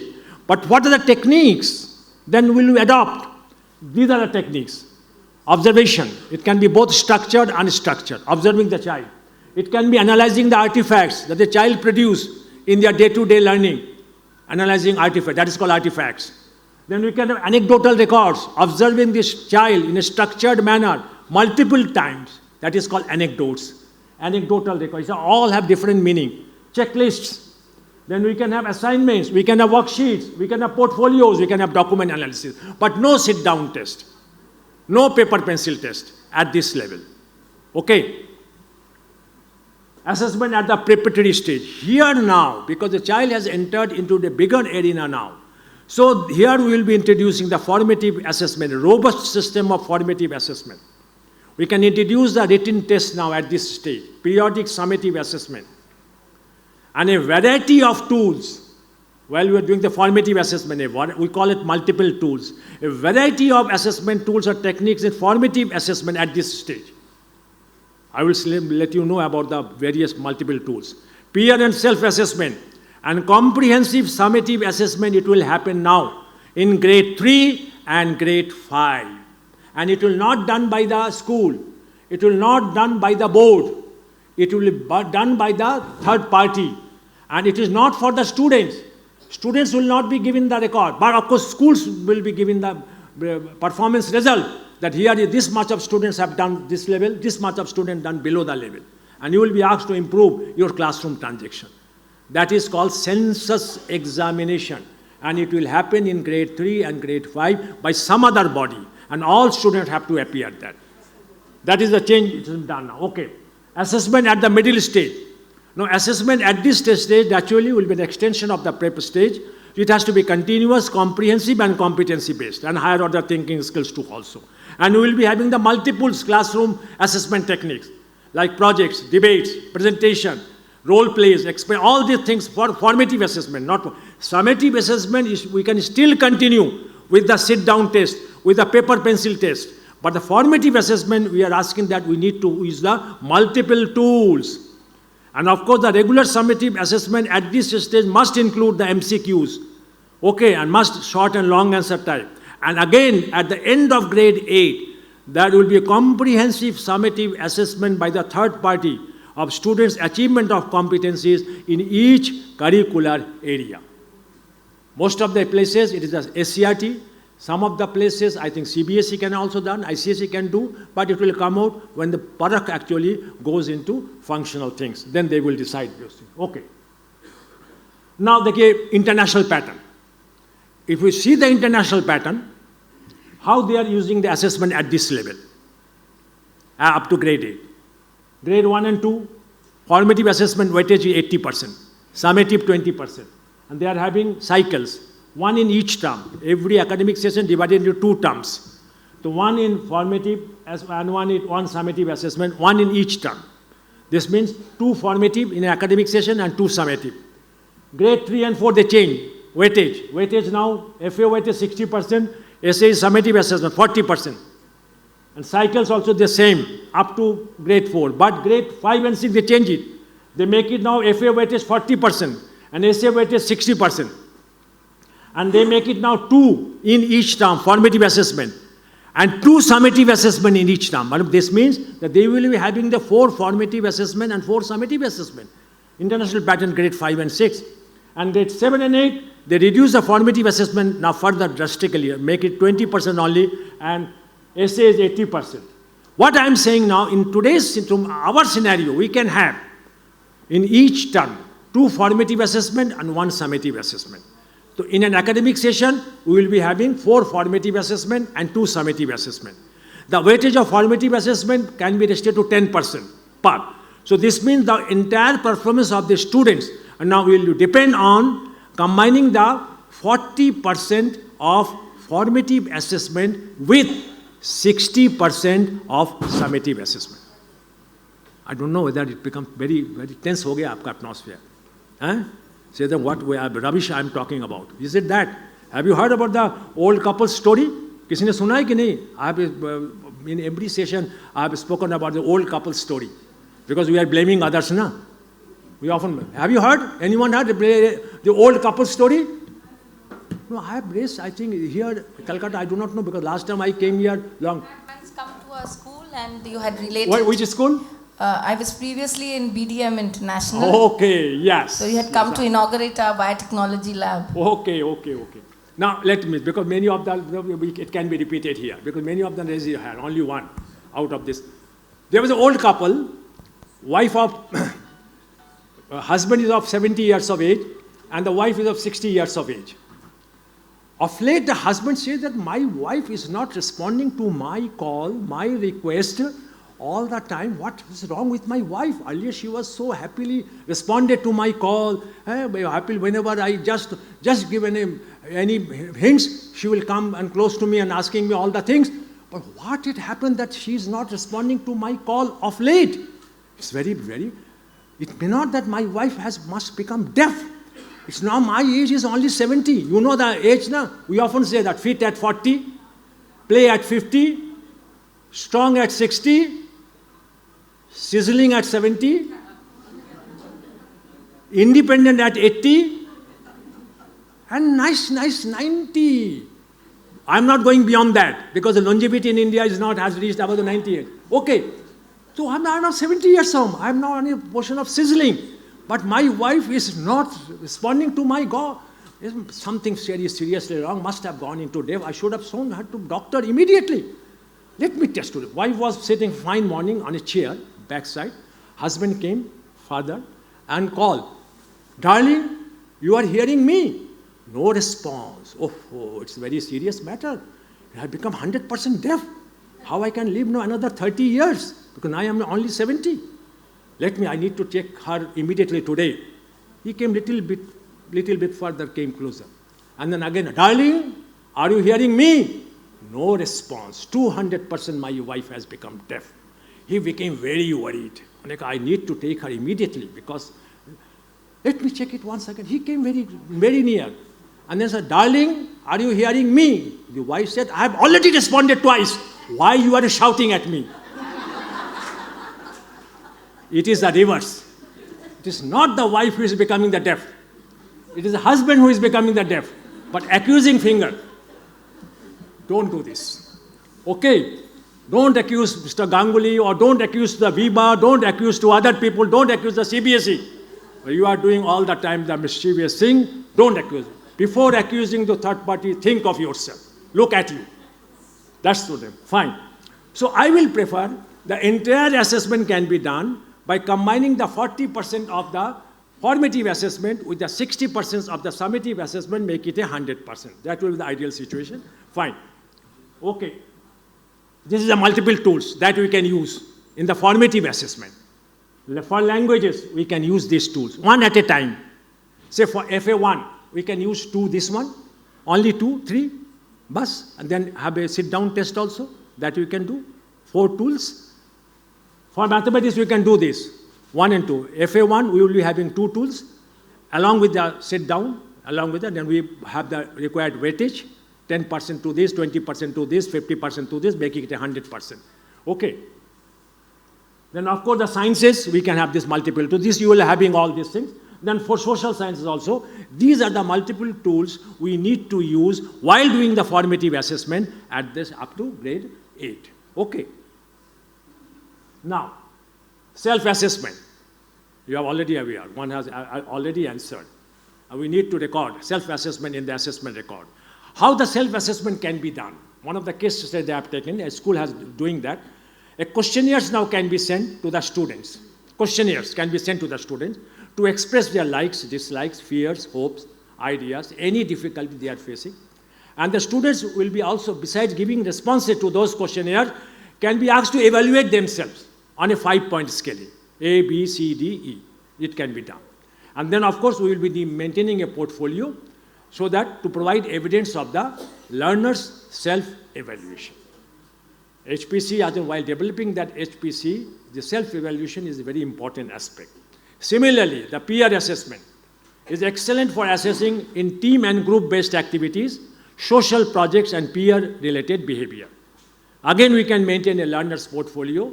In the peer assessment, the other students will be assessing to others, not himself, not herself. Okay, they will be in a group activities. Oh, it's very excellent work, helping all this. So you can have a 5-point scaling, A, B, C, D, E.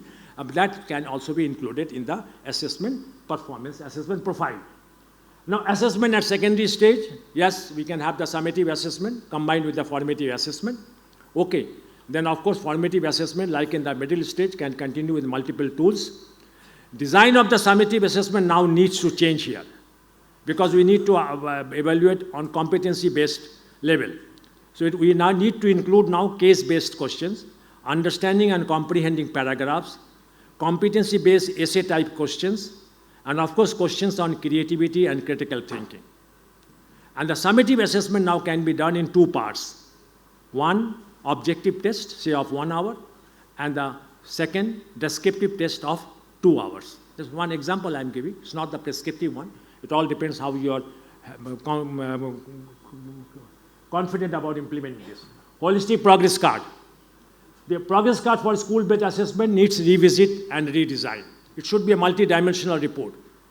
Yes, taking into account the cognitive domain, you know the cognitive domain, the head part, then affective domain, heart part, and the psychomotor domain, the hand part.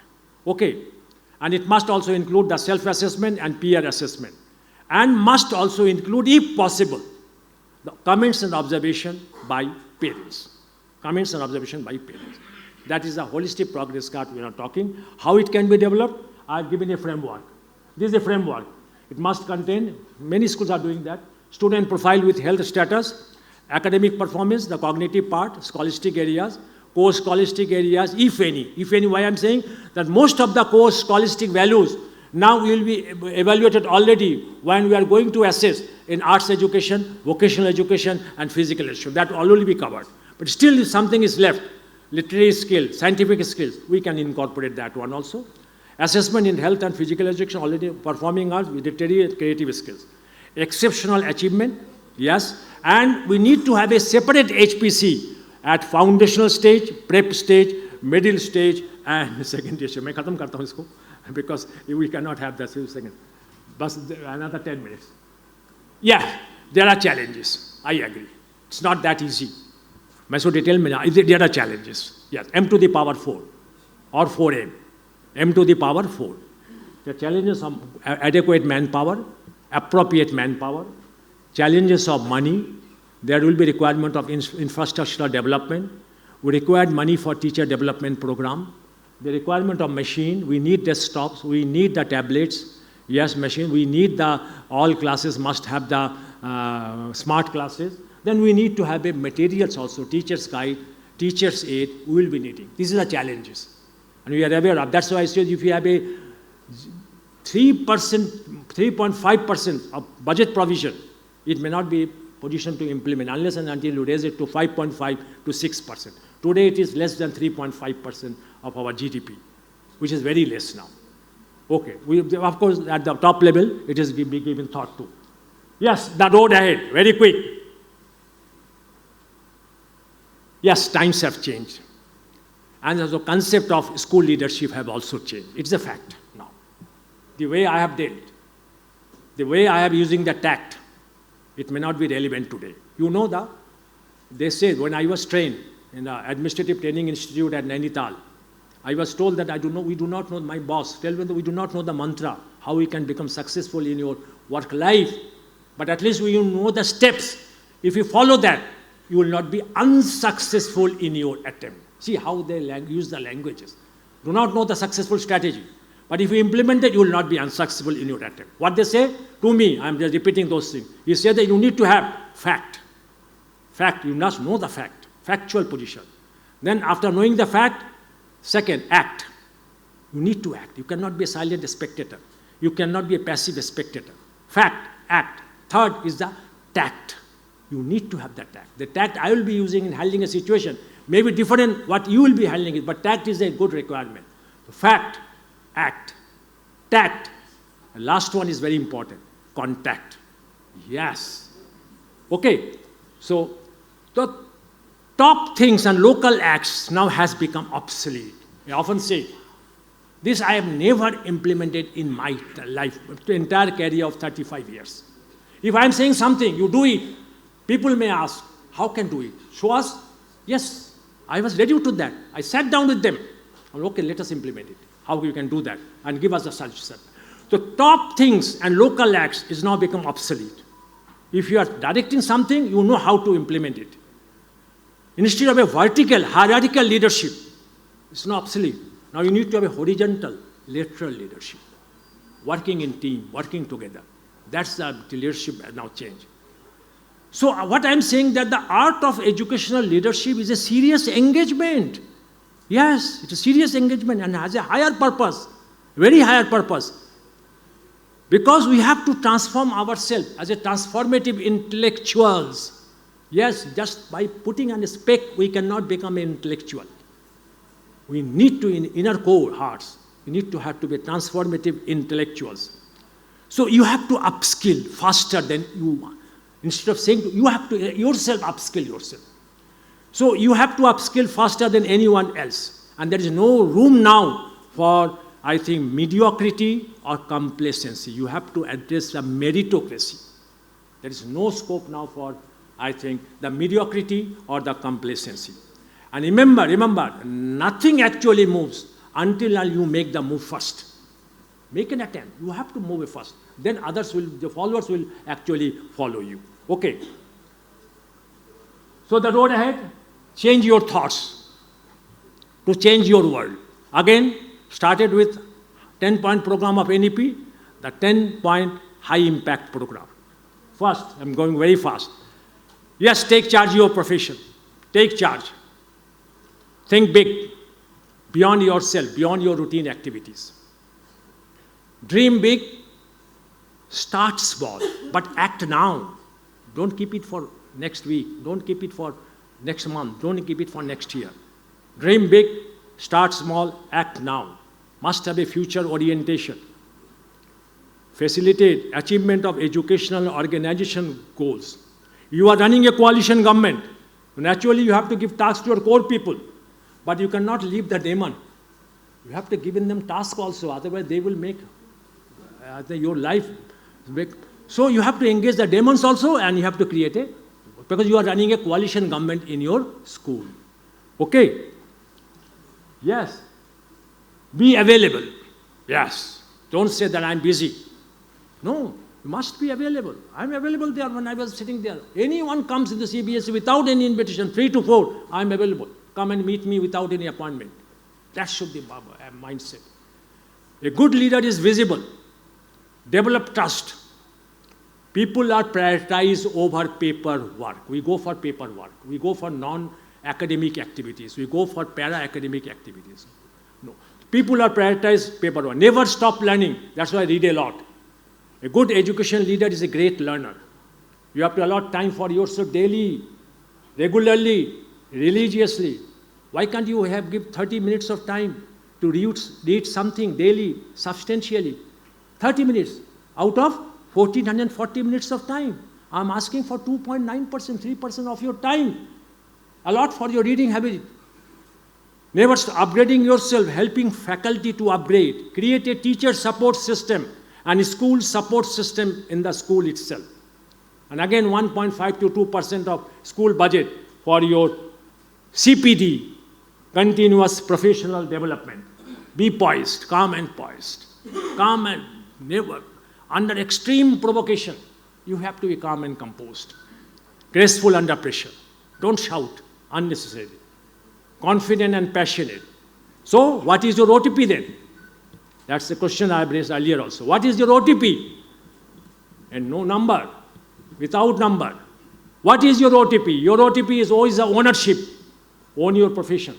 I have to become a greatness in my profession. Own your profession. T you cannot do alone. You are already lonely at the top.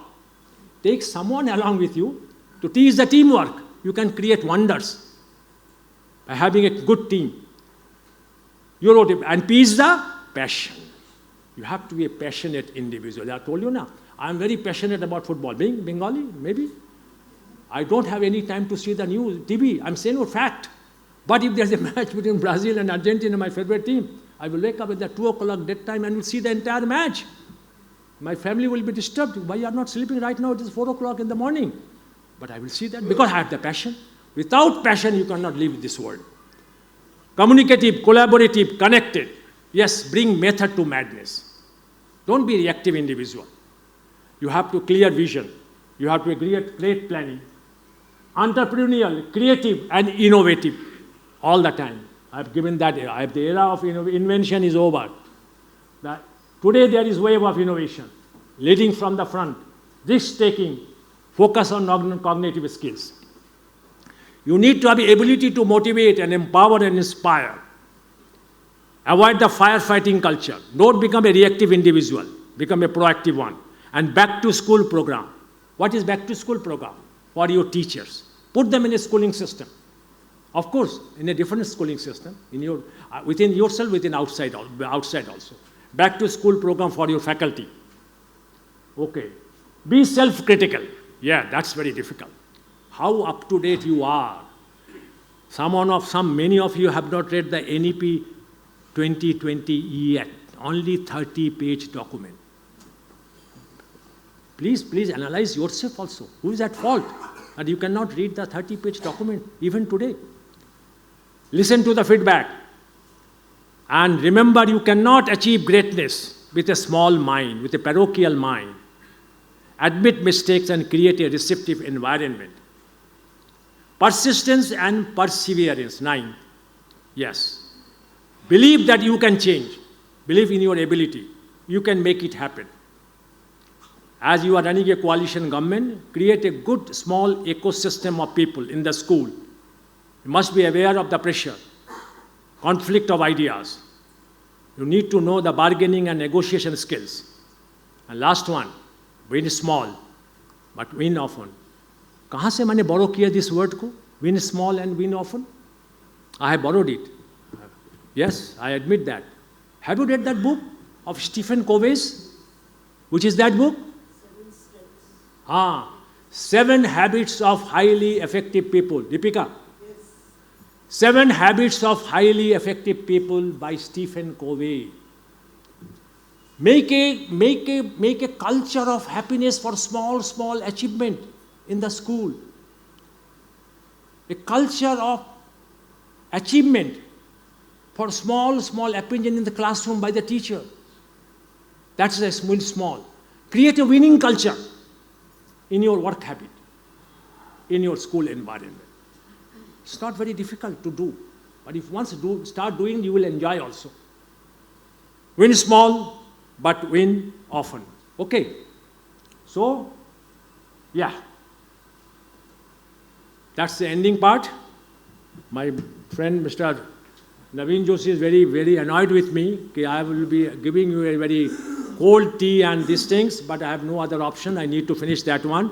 School leadership is one of the things which you cannot delegate.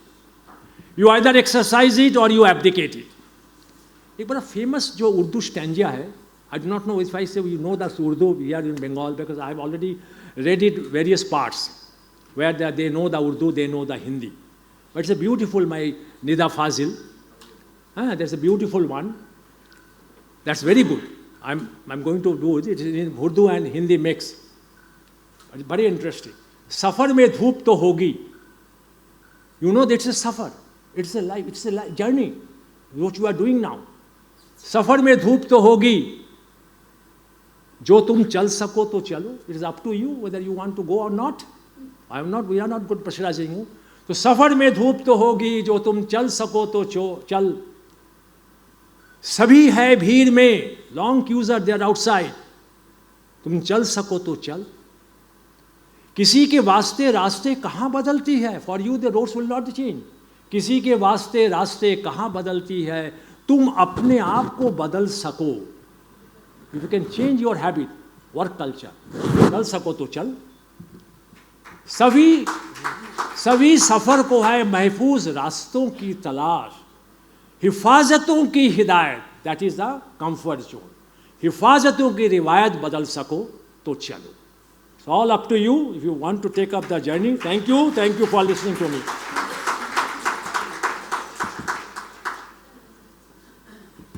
Long, eh? Thank you so much, sir, for such an enriching session. Now, respected guests, we'll have a break. Please enjoy your tea. We'll come back again for the second session after half an hour. Thank you so much. So teachers, principals, directors, our esteemed guests, we request you to come and take your seat back. We are ready to start our second session. So welcome back, esteemed guests. We are going to start our second session. As you all know that Viva Group aims at developing contents and educational tools that ensures holistic development of students in an era of NEP 2020 and NCF 2023. Keeping that in mind, we have come out with some of our new series which is completely aligned with the latest guidelines of NCF 2023. I would like to request our Managing Director, Sir Vinod Vasishtha, our Director, Sir, Mr. Shujit De, our Director, Sir, Mr. Jayakumar Nair, our Director, Mr. Naveen Joshi, and our Director, Sir Akash Vasishtha, along with Mr. Debojyoti Roy, our Vice President, to come up on stage and unveil the series.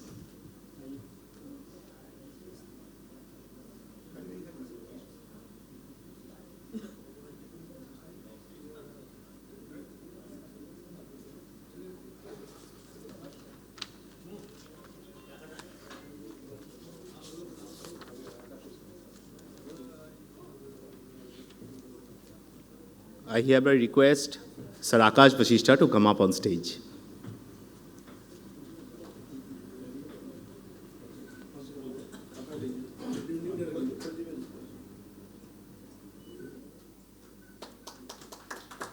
This is our new direction series. It's a thematic course book. We are having 6 subjects here. We are having English, Science, Social Studies, Mathematics, Wellness Wonders, and the world around us. This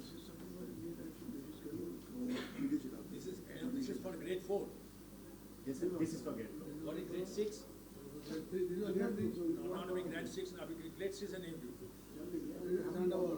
Grade 3 is ready.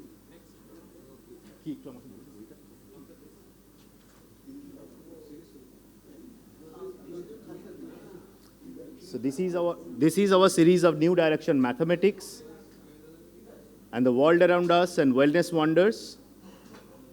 Now,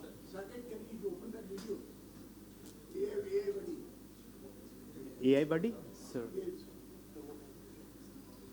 Sir, from here we cannot do so. Later on we can.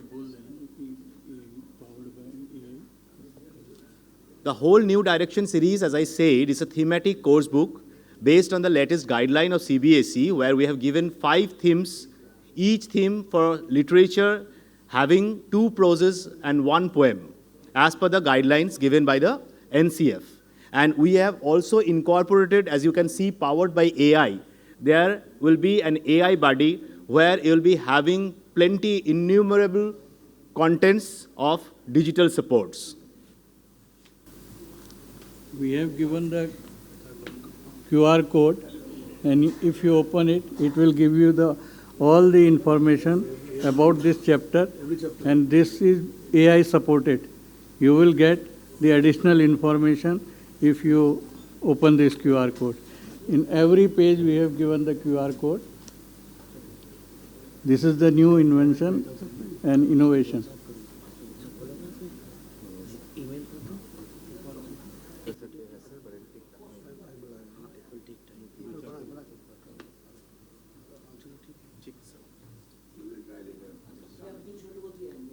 So our next series is a real English one, known to many of you. We are going to celebrate our 15th anniversary, the Real English, a multi-skill language course book.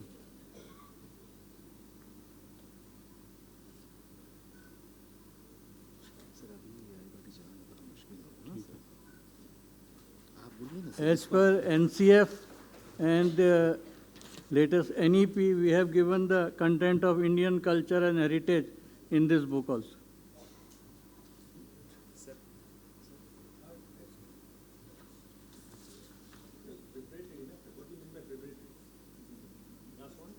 Another one is Sanchita, ICSE Sanchita. In most of the ICSE schools, we do have this series being used by you principals. Thank you so much for that. We are completely getting it revised and coming out as per the latest guideline of NCF-FS and NCF preparatory level. The whole series is 1 to 8.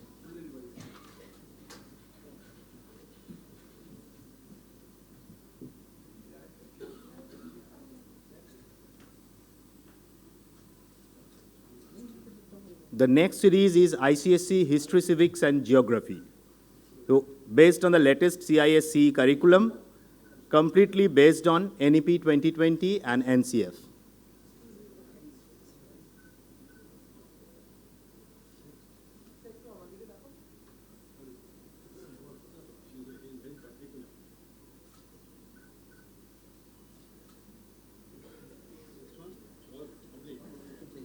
And the last one is a Skyway English, an integrated language course, absolutely as per NEP 2020 and NCF 2023. We have given all the Indian stories here as per the guidelines of National Curriculum Framework 2023.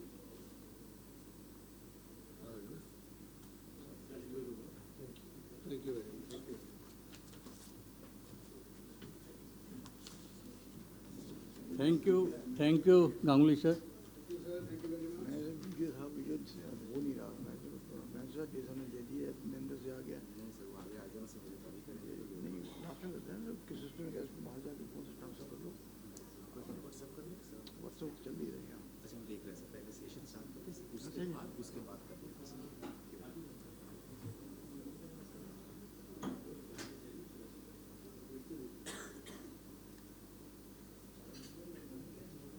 Thank you so much all for having your patience and encouraging us in coming out new series as per the latest guidelines. Now, I'm not going to waste a single moment.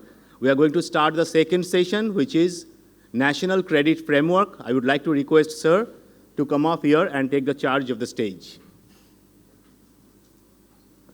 Yeah. Thank you once again. The grilling, the tea session, which was grilling for me also. There could be so many photographs. Because today, actually, the attitude has changed. We believe in taking the photographs and not actual networking, which is very essential. You like to have the email number, like to have my WhatsApp number and these things and that things. And I'm shy of giving all such things because I'm the most harassed person now still today. Nevertheless, it's another very abstract item. And this is the latest one, National Credit Framework.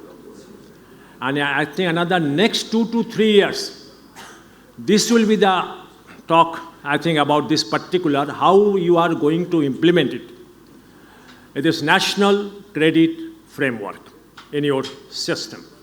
CBSE has already issued the circular. I think one circular they have issued on 30th November 2023 and another one 9th of April 2024. Both these circular are with me right now. And they have said that they are going to implement it, this National Credit Framework in class 6, class 9 and class 11. But the circular is, sorry to say, incomplete in many sense. So I think people are still asking, at least they are asking to me, how it will be implemented, whether we need to have implemented from this academic session, whether we can start it in class 6 in a small manner and then extend it next year from class 7, class 8 onwards. The various things they are raising it before actually understanding how it can be implemented. You know, one thing before I start this particular topic, one thing I must tell you, because it's very important that I must give you a little bit of background. Your mind, you have to need to master your mind, because there will be many things will be now bombarding your mind actually about the academic, para-academic and non-academic areas. And one thing I must know, the success and failure is determined in your mind. So you have to master your mind. And so take care of your mind. How you will take care of your mind, and the mind should, you need to take care of your mind, not the body itself. We do the reverse thing actually. The mind should rule the body. That's very important. And there is nothing greater than I think, the power of the mind. So often I say how to take care of your mind. You often say that it is a mind to the power 6, m to the power 6. If m is a mind, the m to the power 6. They have again, I think, removed the blackboard all the time when I need it. So that would have been definitely to understand the things. Never there's a chance happen, get chance anytime. But it is m to the power 6. So these are the 6 phases of mind that you need to take care of, and then only you can, the success and failure will be determined by taking care of this mind. So m to the power 6, when I said first is that mind, your body. That is the first. A mind, your body. Yes. You need to spend some time, say 20 minutes, 25 minutes. Don't say that we are busy so often, out of 1440 minutes. If you say that you are getting 24 hours of time in a day, you are wrong. 24 is not that great number, 1, 2, 3, 4, 24. But when I say that we are getting 1440 minutes of time in a day, it is a huge, huge amount of time. 1440 against 24. So 20 to 25 minutes of time a day you can spend to take care of your body. So first is the mind, your body. Second is that mind, your food. You should not have any difference between what you practice and what you preach. Okay? If you are saying to your kids, to your students, that don't take the junk food, and if you are taking yourself, and students see that you are taking the junk food, either in the mall or elsewhere, they will say that there's something wrong with this personality. Okay? So mind, your food. When I say that life skills is nothing but the management in 5 distinct areas of your life. That is the life skills we often say. There are so many things about life skills, but I say that is a management of your activities in 5 distinct areas. So when I say the mind, your body, and then mind, your food, this means that you are taking good care of your health management. That is one important life skills, health management of health. Then mind your body, mind your food. Third is the mind your sleep. This is that. Yes, when you are taking good care of your sleep, 8 hours of sleep daily out of 24 hours that you get, to mind your sleep. And then comes the Fourth one, mind your mind. Mind your mind. Yes, you need to spend some time daily. You need to take interest in your hobbies, besides, of course, your routine duties. That is a mind your mind. Pursue some hobby. That is the stress management, another life skill. The life skill is the management in 5 distinct areas of life. Health management, then the stress management to take care of, mind your sleep and mind your mind. Then comes the 5th one, and that is the mind your emotions. It's very important. Emotional outburst. One thing that should not come, that what particular word which should not be in your dictionary. That is anger. Okay. Why I'm saying that this particular word should not be in your dictionary, anger? Because this particular word, anger, is 1 letter short of danger.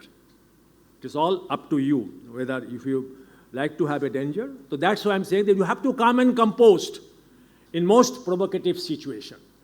So mind your emotions, respect your emotions, do not get outburst, and respect the emotions of other people, your colleague, your teachers, your faculty, students. That is the 5th power of mind. And the last one, which is very important, that is mind your soul. Yes. Purity of soul, purity of thinking. Yes. Mind your soul. Spend some good quality time out of this. Again, 1400. You need to know how to manage this 1440 minutes of time. So mind your soul. Spend some good quality 10 to 15 minutes of time daily in the evening to put yourself in complete isolation, in silence, in prayer. Whatever your thought, whatever your belief. Need to spend some good time, mind your soul. So I was talking about the life skills that you should have good, that is health management, stress management. The third one is the time management. That is another life skill. You must know time management. Then another is the financial management. That is the 4th life skill you need to have. And the last is the environmental management. So life skills are nothing but the management in 5 distinct areas. That's the simplest way to learn about the life skills. When I say that you are having 24 hours of time and you are getting good time management, then I think you are very much organized. It's very much structured. So how you can spend the 24 hours time in a simple manner, I can say that 8 plus 8 plus 8. Simple. 8 into 3, 24. First 8 hours is, of course, good, honest, professional work. 8 hours of professional work. Total. You see yourself that beyond 8 hours you cannot do. I say that do honestly. Could come 8 hours of professional work. Next 8 is your 8 hours of good sleep.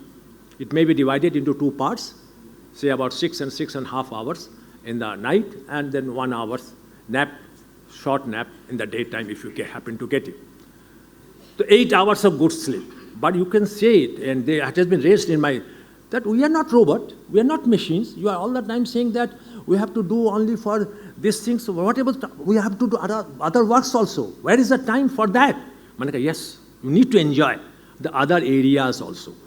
So 8 plus 8 is okay, professional work. 8 is your, that, sleep, sound sleep. This another last 8. It has to be divided into 3H, 3F. Actually, blackboard nahi hai, so they are not keeping it. Otherwise, you could have understand. So we have 3H, 3F, and 3S. So I'm not saying that you need to become a robot. I never like it. I enjoy the things also. But of course, I'm organizing, giving the time. I have my home timetable also. I often say to the students, because I interacted with the students of class 11th and 12th, I love to interact with them. They're so brilliant students. So I said that make a home timetable also. Besides your class timetable, school timetable. Home timetable is most important to get success in life. How to prepare the home timetable is an art. Both art and science. Okay. So last 8 hours, 3 3H. What is 3H? Health. Give time to help. Hygiene. Yes, you have to take bath. You have to hygiene and hobby. Yes, pursue hobby. If you are fascinated about the football, fascinated about the IPL, fascinated about the Rohit Sharma, look at it. No problem. But allot time for that. Not the entire day for that. Okay. So 3H. Health, hygiene and hobby. Then the 3F. Yes. Friend, family. Yes. Give some time to family. Come time to your friend. I'm not saying that you do not give any time to a friend. 3F is the friend, family and faith. Yes. If you have faith, something to give time to that. If you believe in that, you need to have some yogasana, some faith, putting yourself in silence, you need to allot your time. So faith. And then the 3S is very important. What is the 3S? Service. Yes. Every individual must provide allot time to provide some service. So service, soul. This is very important. To keep your soul in complete control, calm and quiet soul. There's a good part of me that I'm not advocating it. I'm very calm and cool in most provocative situations. I don't know. But in the smallest manner, I may become very angry. But in great, challenging situation, I don't know why I get the strength. I become very calm and cool, actually. So I'm talking about the soul is very important. So service, soul. Can you guess about the last S? Can you guess about the last S? Smile. It is a God-gifted quality. If you have a nice smile. Yeah. So, okay, I think that's not the topic to discuss about the management. Just change your certain thing because it's another abstract item. Let us now discuss that. Look at it. Okay, now let us. Yeah. Now, why this national credit framework come into place? Because national education policy has laid great emphasis on the integration of general education and vocational education. First time it has happened. The only great difference between, if you look into an NEP 1968, NEP 1986, and the NEP this time, this is the first time we are saying the integration of general education and vocational education to actually enable improved mobility and flexibility. If you are doing the vocational education, certain qualification, if you want to switch over to general education, you can do that, provided you have earned certain credit. Okay. This credit system is already there in higher education. It's first time being going to implemented at the school education. So this idea leads to the development of National Credit Framework. We call it NCRF. NCRF, NCF, altogether two distinct things, two different things. So NCRF actually, the basic principle is that to creditization of learning. Any form of learning, you are doing that. You need to earn credit. It should not go waste. That you need to explain that I have also learned these things. Any learning you are getting it, you must get a credit. And that should be credited in your account. That's the very essence of the principles of National Credit Framework. Okay. So, NCRF actually, it is an enabling framework, not a regulatory. Yes, you have to earn that. You have earned it because you have done through this process. Establishes the equivalence and the mobility between general education, both formal, non-formal. Yes, and the vocational education. For what purpose? For lifelong learning. Yes, one. For recognition of prior learning, you have done that. You need to be recognized and they get it into the higher level. If you have got a level 4, it has been earned, you have credit, then you can go straight away grade level 5 and level 6. Okay. For lifelong learning, for the recognition of prior learning, multiple entry and exit option. And then, of course, continuous professional development. That is the very essence of this National Credit Framework. And I think next 3 to 4 years, it will be implemented in school education with great force. Okay. And it includes also a mechanism for transfer of learning. The credit is not transferred. There's no point in earning it and putting it into your account. Okay. The key principle is that you have a unified credit accumulation for all and its transfer for all forms of education in India.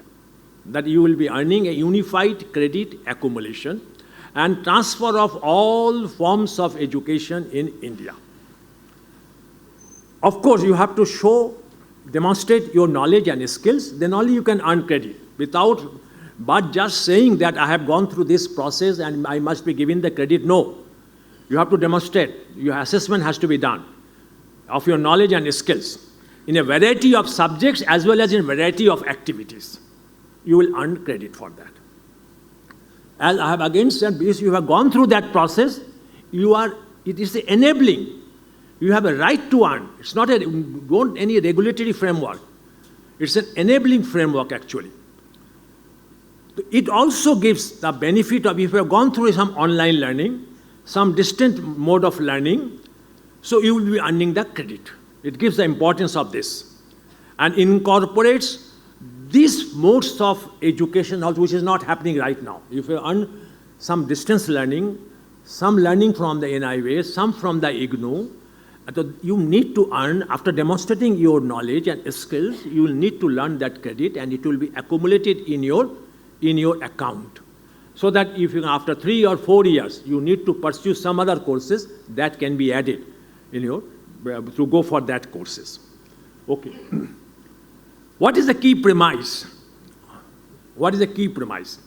The key premise is that, you know the premise, the very meaning of premise. The basic, that the notional learning hours for assignment of credits in school education has been fixed 1,200 hours per week, per session, per year, per session. So notional learning hours, total learning hours in an academic session for allotment of credits in school education has been fixed at 1,200 hours per year. And for this, you will be earning 40 credits. This means that you will be earning 1 credit for every 30 hours of learning. And in a total year where you have gone through the 1,200 hours per year, including all activity subjects, okay, then you will be earning the 40 credits and it will be accumulated in your academic accounting system. Okay. So the students may make, yes, you can take additional courses, which is you are not earning anything credit. You may go for additional programs, additional subjects, additional projects you can take, and you will be getting credits beyond the even 40 also to get the additional credits. Okay. And of course, the basic principle is that the total learning hours can be creditized, subject to the assessment. You have to go through assessment process. Without assessment, you cannot earn the credits. Okay. Yes, and all such things, classroom learning, classroom tutorials, you will be definitely earning the credits. Lab work, for this you will be earning the credits. Any assignments, projects, sports, games, any performance, physical activities, project work, field visits, of course, you will be earning credit for that. Any internship program, apprenticeship program, which will be happening now, in class 11th and 12th, apprenticeship program may come because vocational education being implemented, or you will be going for an internship program also of bagless days, you will be earning that credit for also, over and above the 40 hours also, or within the 40 credits also. So, why we are saying this? Because, you know, it is very, very important to achieve a certain learning outcomes. It is not happening right now. A school student may have got 80 marks, 90 marks out of 100, but if you ask them to write one paragraph, any language, they will not be in a position to write that. That's the thing happening right now. So, you will be achieving learning outcomes by shifting classroom rote learning, classroom education, to competency-based education. You have one certain competency, and you say that I have earned this competency, I can show you. You are showing them, though you will be definitely earning credit for that skill, for that demonstrations. And the assessment, as I again said, the assessment is a must for earning credits for all types of learning. Assessment is a must. Okay. Let us see. So this is a credit framework, a matrix I have created. At a glance, you see, closely look at it. You closely look at it, this one, where we have said that 2 years of senior secondary, grade 1200 hours per year, you will go through. Grade 12, grade 11. Grade 12, the credit levels is 4.0, which is equivalent to last one, NSQF 4.0. NSQF is the National Skills Qualification Framework. The first time NSQF is being linked with the general education system. It was not happening. A student has to, after passing the class 12, has to go afresh to grade the level 1, level 2 beyond that, wastage of time. Because now you can start straight away level 5 skill level. Okay. So 2 years of 1200 hours per year, and you will be earning this 160 credit points at class 12. 140 class 11, you will earn credit points. Credit levels is 40. Credit earns is 40. Similarly, 2 years of secondary, again 1200 hours per year. You will be earning, the national NCRF level will be 3.0 for class 10, 2.5 for class 9. And of course, there will be board examination in class 10, where you will be earning the credit NSQF 3.0. Little bit abstract, but once you go through it, you will earn. Definitely when you read that after this, when you read these two circular, I will again mention, you will be realizing it, this can be easily implemented. Then 3 years of middle, grade 6, grade 7, grade 8. Here again, 1200 hours per year, the notional learning hours. And all will be school level assessment. And here again, 40 credits you will be earning because you are going through 1200 hours per year learning. And of course, it will be equivalent to 2.0, so 40 into 2, it becomes 80 the credit points you will be earning. This is mentioned. You can go beyond that also. If you look the circular dated 30th November 23, issued by the Central Board of Secondary Education, they have come beyond that also, come down further also. And they said that if you are going the 3 years of middle level, they say that you need to implement it in grade 6, grade 9, grade 11 in the current academic session. I'm not saying this school that you can go even the next academic session also. So they have come down beyond this also, 3 years middle level, and the 6, 7, 8, again there will be 1200 hours. But if you go down further, preparatory level, 3 years of preparatory level, class 3, class 4, and class 5. Here the notional learning hours will be 1000 hours per year, not the 1200. 3, 4, 5. The notional learning hours will be 1000 hours per year. And here the class 5 will be, of course, the NSQF 1. And here your credit point, you will be earning the 33, because 1000 divided by 30, because 30 hours of notional learning is equivalent to 1 credit. Simple arithmetic, class 5.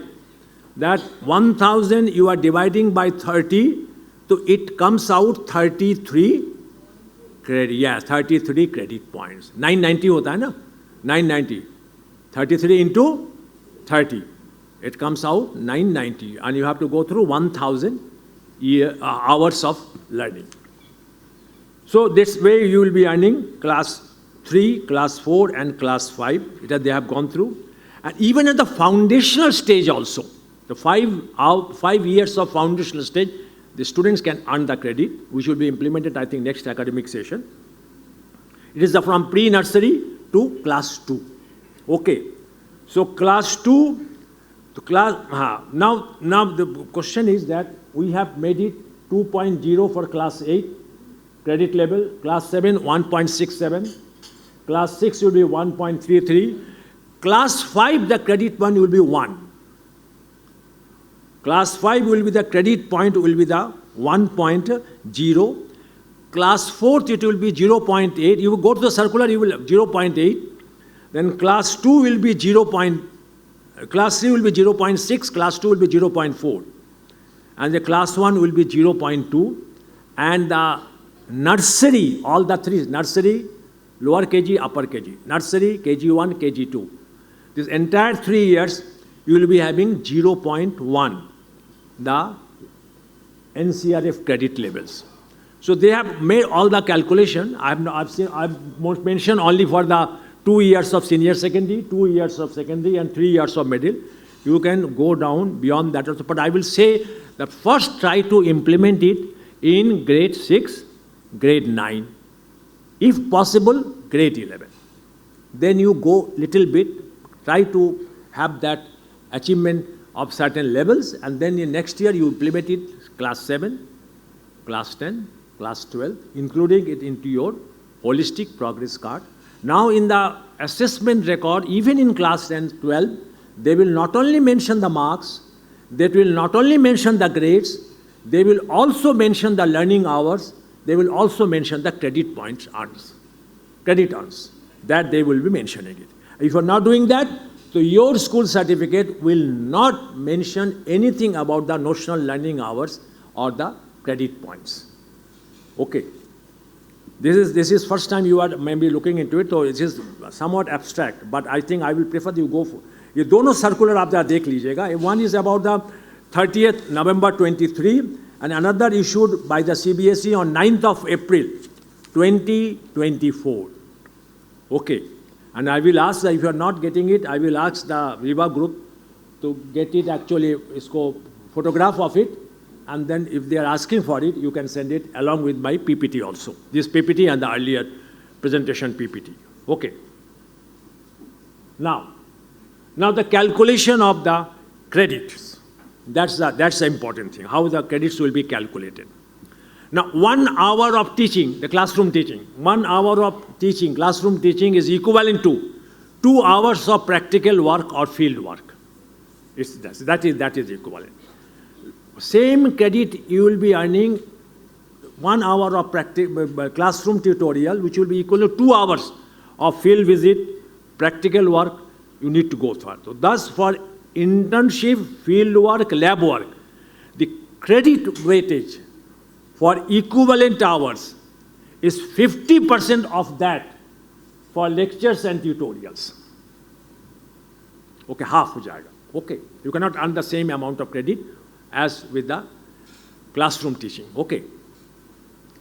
So the scheme of studies for classes now 9 to 12 must be redesigned, revisited. Yes, scheme of studies now, and should mention the credits and hours against each subject, against each chapters.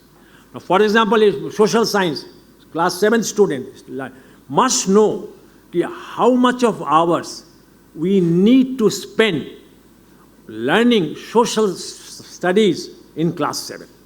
Teachers must also know that this much of hours of study is needed, and this much of credit the students will learn after going through this curriculum of social studies in class 7. That needs to be mentioned. Okay. Does the number of hours per subject may be fixed? Yes. Per subject may be fixed. Teacher must know we have to finish the entire courses by going through these hours of learning. And credits to be earned per subject may be also fixed. That is not happening right now. That is why it is going to be very difficult to implement from the current academic session, because it has not been that. Schools have asked me, how come you know this is not mentioned in the chapters in the respective subjects? Okay.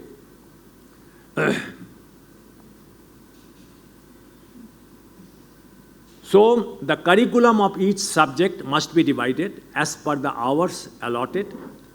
Each chapter may then be allotted notional learning hours accordingly. This is very clear, I have already explained. Now, each school period is normally 40-45 minutes. This is very important one that why I am saying 40-45 minutes each aapka period hai. Total learning hours per subject in school is approximately, after going through 160 hours.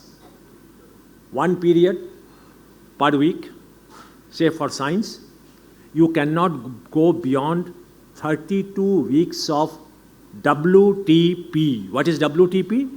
Weekly teaching plan. So you cannot go, whatever you think, try. You cannot go beyond 32 weeks of WTP because of uncertainty, because of school closure, because of examination, because of so much of protest. If you carry on up to 32 weeks, you are a great schooling system, I must say. So 32 multiplied by 5, it becomes 160. That's the total learning hours per subject in school is approximately 160 hours. Now, minimum 40, 50 hours per subject is earmarked for project work, for group activities, for hands-on activities. So, per subject, you need to spend 160 classroom tutorials plus 50. It becomes 210 hours per subject. Now, people asking me, teachers have asked me, what do you mean by these notional learning hours and the periods? Because you said that 1200 notional learning hours. And you say that your each period is 40 into 50 minutes. So should we change this period? It may not be 160 hours of learning because 160 period multiplied by 40 comes lesser than that.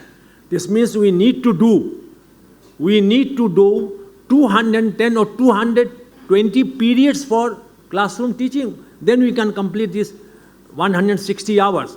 But I must tell one thing very categorically to you, though some expert didn't agree with me. When I say the notional learning hours, take it for as a notional periods right now. But the things will be very much complicated. Whatever the periods you're having, maybe it is less, 40, 45 minutes, not 1 hour of period. But I will say, calculate this period of 30, 40, 45 minutes as equivalent to 1 notional learning hours. Then the things can be easily calculated. Otherwise, things will become little bit complicated. Okay. So 210 hours will be there for per subject. Okay, because 160 beyond, you cannot go that. So credits shall be reflected now in the, as I have already said, the marks statement for final examination, along with marks and grades. Now let us go further. Yes. As I have already said, that students can either earn full credits upon passing. And if they have not passed, they will not earning any credits. There is no give them half credit, give them 1/3 credit. No. Either you earn the full credit or no credit. You have not passed. Okay. And credits earned shall be independent of marks obtained. There is no relationship. Marks is separate, credits is separate.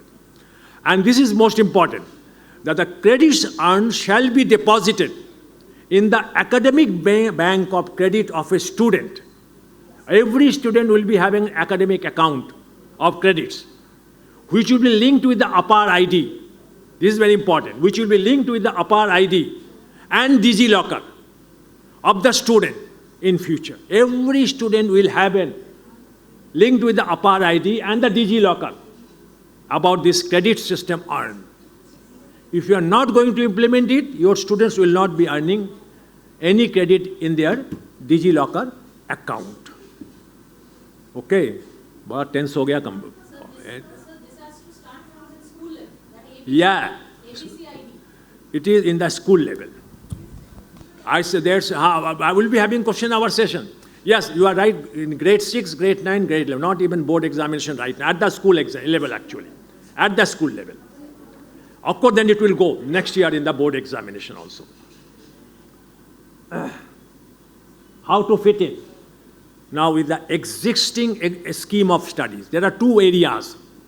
To fit in with the existing scheme of studies, and another with the fit in with the National Curriculum Framework, NCF for school education, because they have number of subjects is more in the National Curriculum Framework. Right now, the number of subjects is less.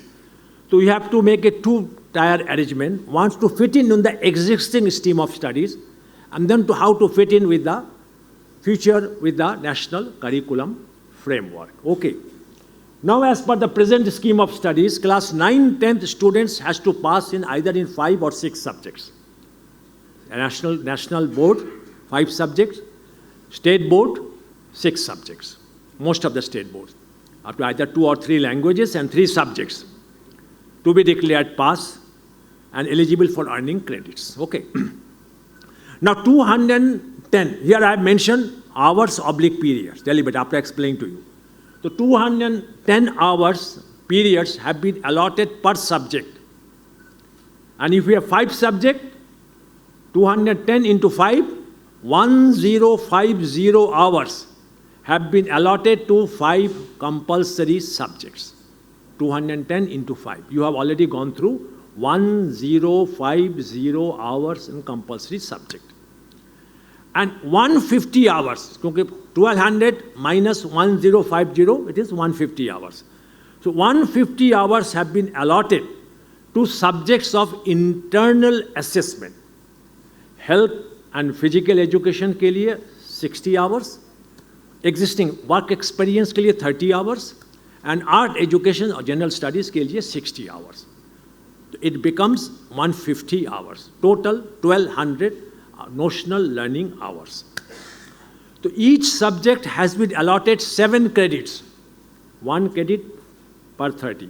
210 hours, 7 credits. 7 into 30, 210. So each subject has been allotted 7 credits, and the subject of internal assessment, yani health and physical education, work experience, art education will be allotted 2, 1 and 2 credit respectively. Now if you look into this matrix, the things, no, let me have another matrix iske baad. Thus a student passing class 9, 10th with 5 subjects will be eligible for earning 40 credits. And in case a student takes the 6th or 7th subject, the credits of the 6th and 7th subject will be additionally added. So the students passing out class 9, 10th with 6 or 7 subjects will be eligible for earning credits beyond 40, 47 or 54 credits. इसको आप इस matrix में देख लीजिए, you will be earning it, learning it more clearly. This matrix, you just see it, and it is very clear now. Theory, but if you put in a mathematical table, then it becomes very easier. So compulsory subject, language 1, 210, you will be earning 7 credits. Compulsory subject, language 2, 210 hours, you will be earning 7 credits. Totally down. In the subject with internal assessment, health education 90 and 60. 3 and 2 credits. So this becomes 40 credits. But those who will take the additional subjects, subject 1, subject 2, they will go through 210 credits in each subject, will earn further 7 plus 7 credits. So students taking 5 subjects will earn 40 credits. Students who will take 6 subjects will earn 47 credits. Students who take the 5 plus 2 subject will earn 54 credits. Simple mathematical addition or multiplication. You know, the regular addition becomes the multiplication. Okay, that's simple. This is the credit allocation for line 1010. Existing scheme of studies, don't confuse it. Existing scheme of studies for grade 11th and 12th. Same thing now done. 5 subjects compulsory, 210 hours per subject, they will earn the 7 credits. With internal assessment, they will earn this much of credits, 212. And if they take the 6 subjects, which the most of the CBSE students do take, 6 subjects. Right now, they are not giving much preference. Only thing that if you are failing in particular subject, that subject will replace. But here you will earn the credit. You have passed all the 6 subjects, you will earn the credit. Yes, though of 6 subjects, they will say you have earned the 47 credits and not 40. Other students will be given only 40 credits. So that makes a difference when they look into their assessment record. Okay, you have gone through 47 credit, and that is equivalent to this much of learning hours. This is for class 11th, 12th with existing scheme of studies. Total credits earned. Okay. This is, I have given simple example. If you are going to implement in grade 6, this academic session, next academic session, the credit points will be calculated like this. Here, the 3 languages, grade 6, Here the learning hours will not be 150, only 90, because the number of subjects is much more. 90, you will be learning 3 credits. Language, if you go through. Mathematics, you will be going through 150 hours. Naturally, you will want more credit, 5. Science, 210, 7. Then social, art, this is the class 6, if you are implementing it. So now 1200 hours of notional learning hours, and for this they will be earning 40 credits. Grade 6, grade 7, grade 8. But you need to implement one at a time. If you are going to implement it either this academic session, next academic session, but you need to be very clear. It may look very abstract right now because you have not gone through either the report of the National Credit Framework or you have not gone through the circular issued by the Central Board of Secondary Education. Now, after today learning this, when you look into the circular, and if you are not having those circular, you can have it from the Viva group. I will be giving them to them. Then if you read it, and then things will become very clear. And still you have some difficulty, then okay, fine, we will be solving that one. So, right now it may look very abstract. Okay, now I'm going a little bit further. Now linking it with the future NCF school education, 2023, how the credit system will change. Now in the NCF SE, they need to take the 3 languages and the 7 subjects. Okay. So thus a student need to pass in 10th subject now to be declared pass. Okay. The total learning hours as per the NCRB is 1200. So now this may be distributed as follows.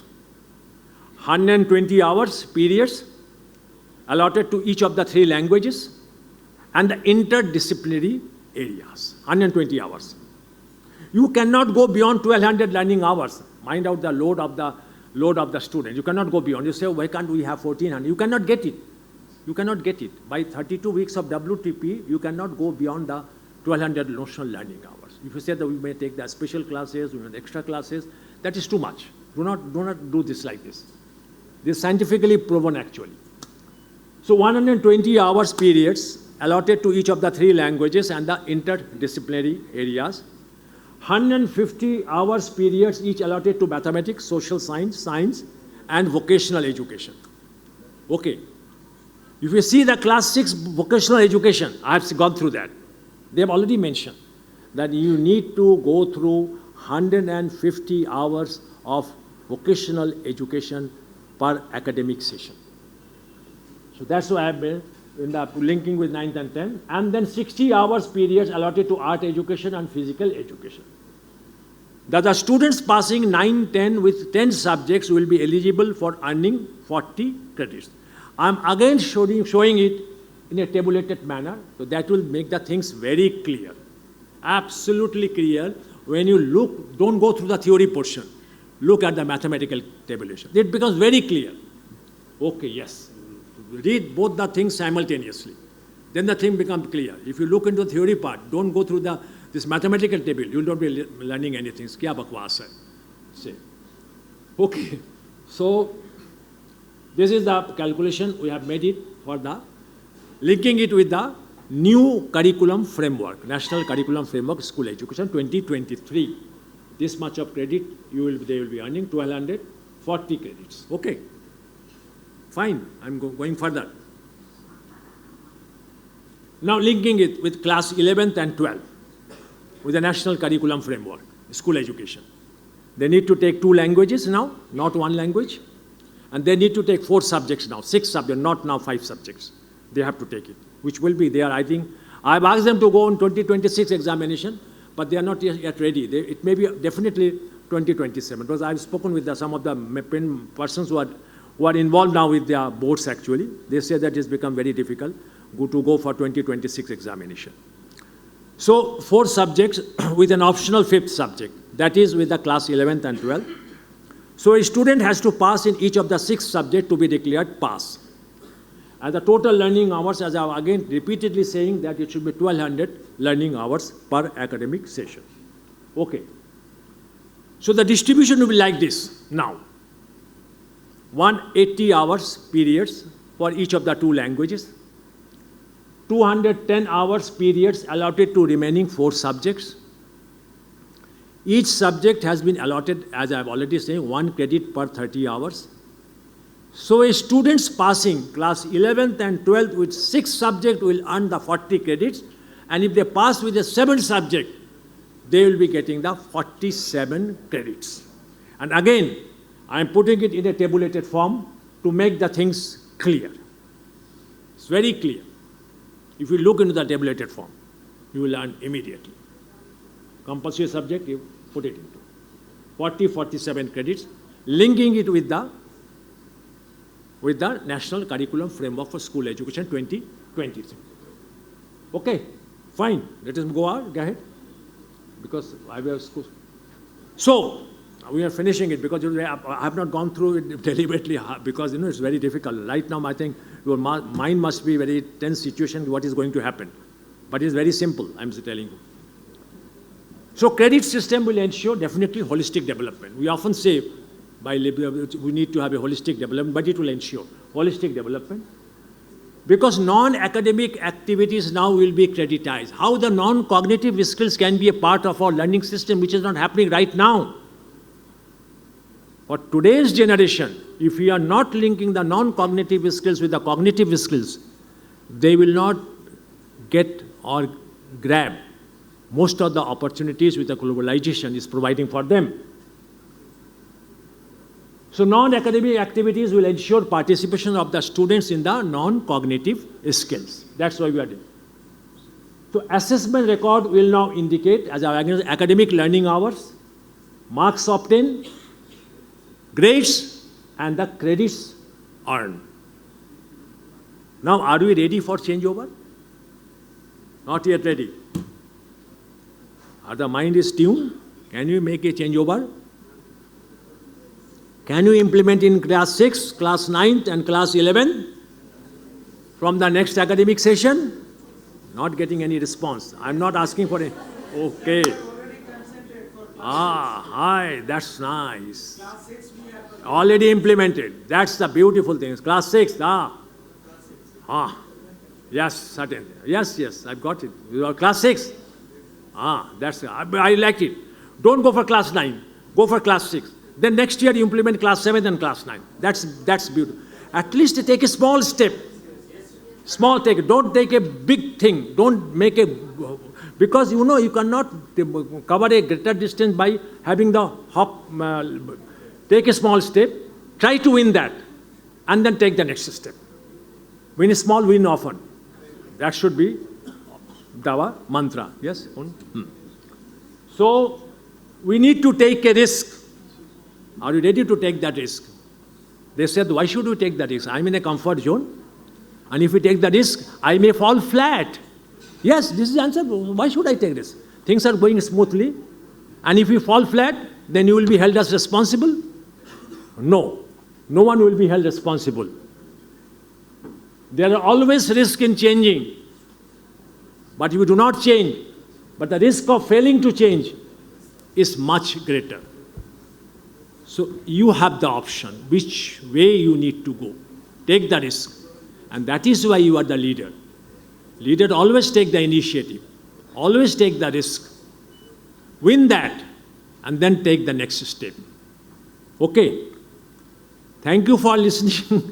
So I think, nice. I think many questions will be raised. I agree with that. Also in the earlier also. And we need to have, right now it's all monologue, which I do not prefer. Because it's a large audience, I would have gone through inside between them and do the exercises. Now the things will be open for you. Ask questions. Yes, I will give it. Any question. Some absurd questions also. If you do not ask any question, then I will be asking questions to you. Yes, sir. Then I will be thinking that either the things have gone beyond your head or under your leg. That should not happen. Yes, sir. Should I start? Just a minute. Don't go. Acha, you have not heard about the Mr. Bright. Mr. Bright ka naam nahi suna aapne. There was Mr. Bright who travel faster than light. He started today and reached yesterday night. Don't fall because take your step, be at ease. I'll be giving time to ask the questions. Okay? Yes, sit down. Thank you for doing that, and it's now open for the question session. Yes, we allow sit now. So you have to raise our hand. How do we go? What distance?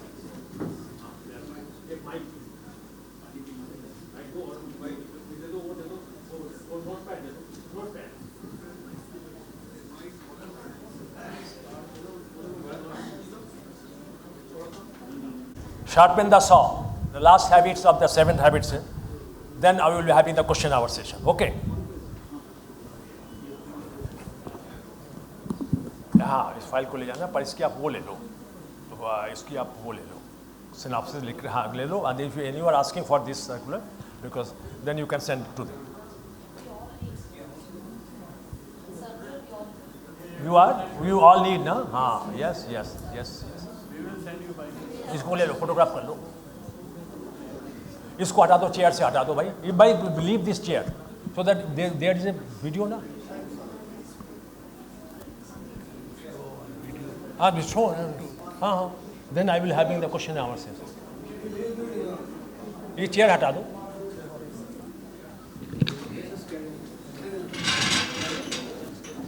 Thank you so much, sir, for such an enriching session.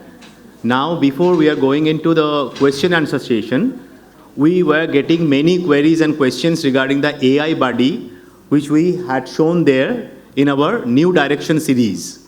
So, just to give you the glimpse of AI buddy, what we are going to implement in our new series, we are just going to play a video just to give you the glimpse of what exactly AI buddy is. After that, we are going straight into the Q&A session. Thank you. Let's get on with an educational journey with our friend Viva AI Buddy. It will help us to discover concepts in a fun way. First of all, scan the QR codes available in the various pages of the book to access Viva AI Buddy. This is the starting page of Viva AI Buddy. Here, we have two options: Summary and Explore Topics. Let's click on Summary and see the magic. Here, we have 4 options of summary. Let's click on Applicative Summary and ask AI Buddy to help us understand the real-world applications of the chapter. After that, we click on Generate for the summary.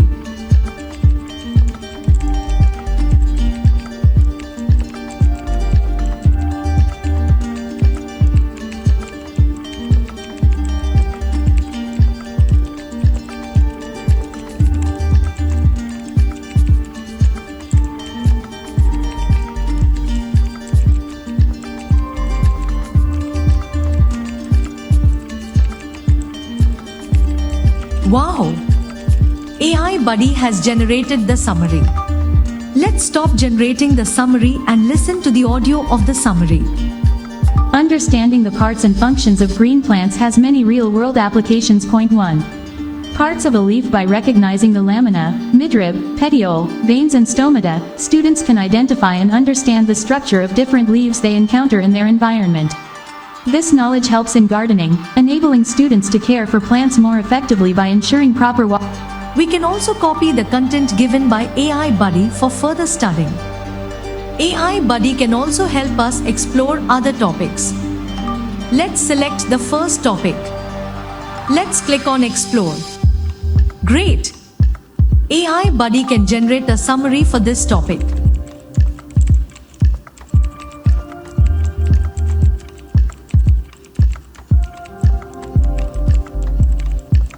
We can also listen to the audio. A green leaf has important functions for the plant. It makes food for the plant, which is why it is called the food factory of the plant. Viva AI Buddy also introduces us to other additional resources. Let's have a look at this animated concept. Functions of a leaf. A green leaf performs the following functions. It prepares food for the plant in the presence of chlorophyll using sunlight, water and carbon dioxide. It is hence called the food factory of a plant. It helps the plant to Isn't it great? There are also worksheets and puzzles in the form of downloadable PDFs. Click on Practice and have a look at them.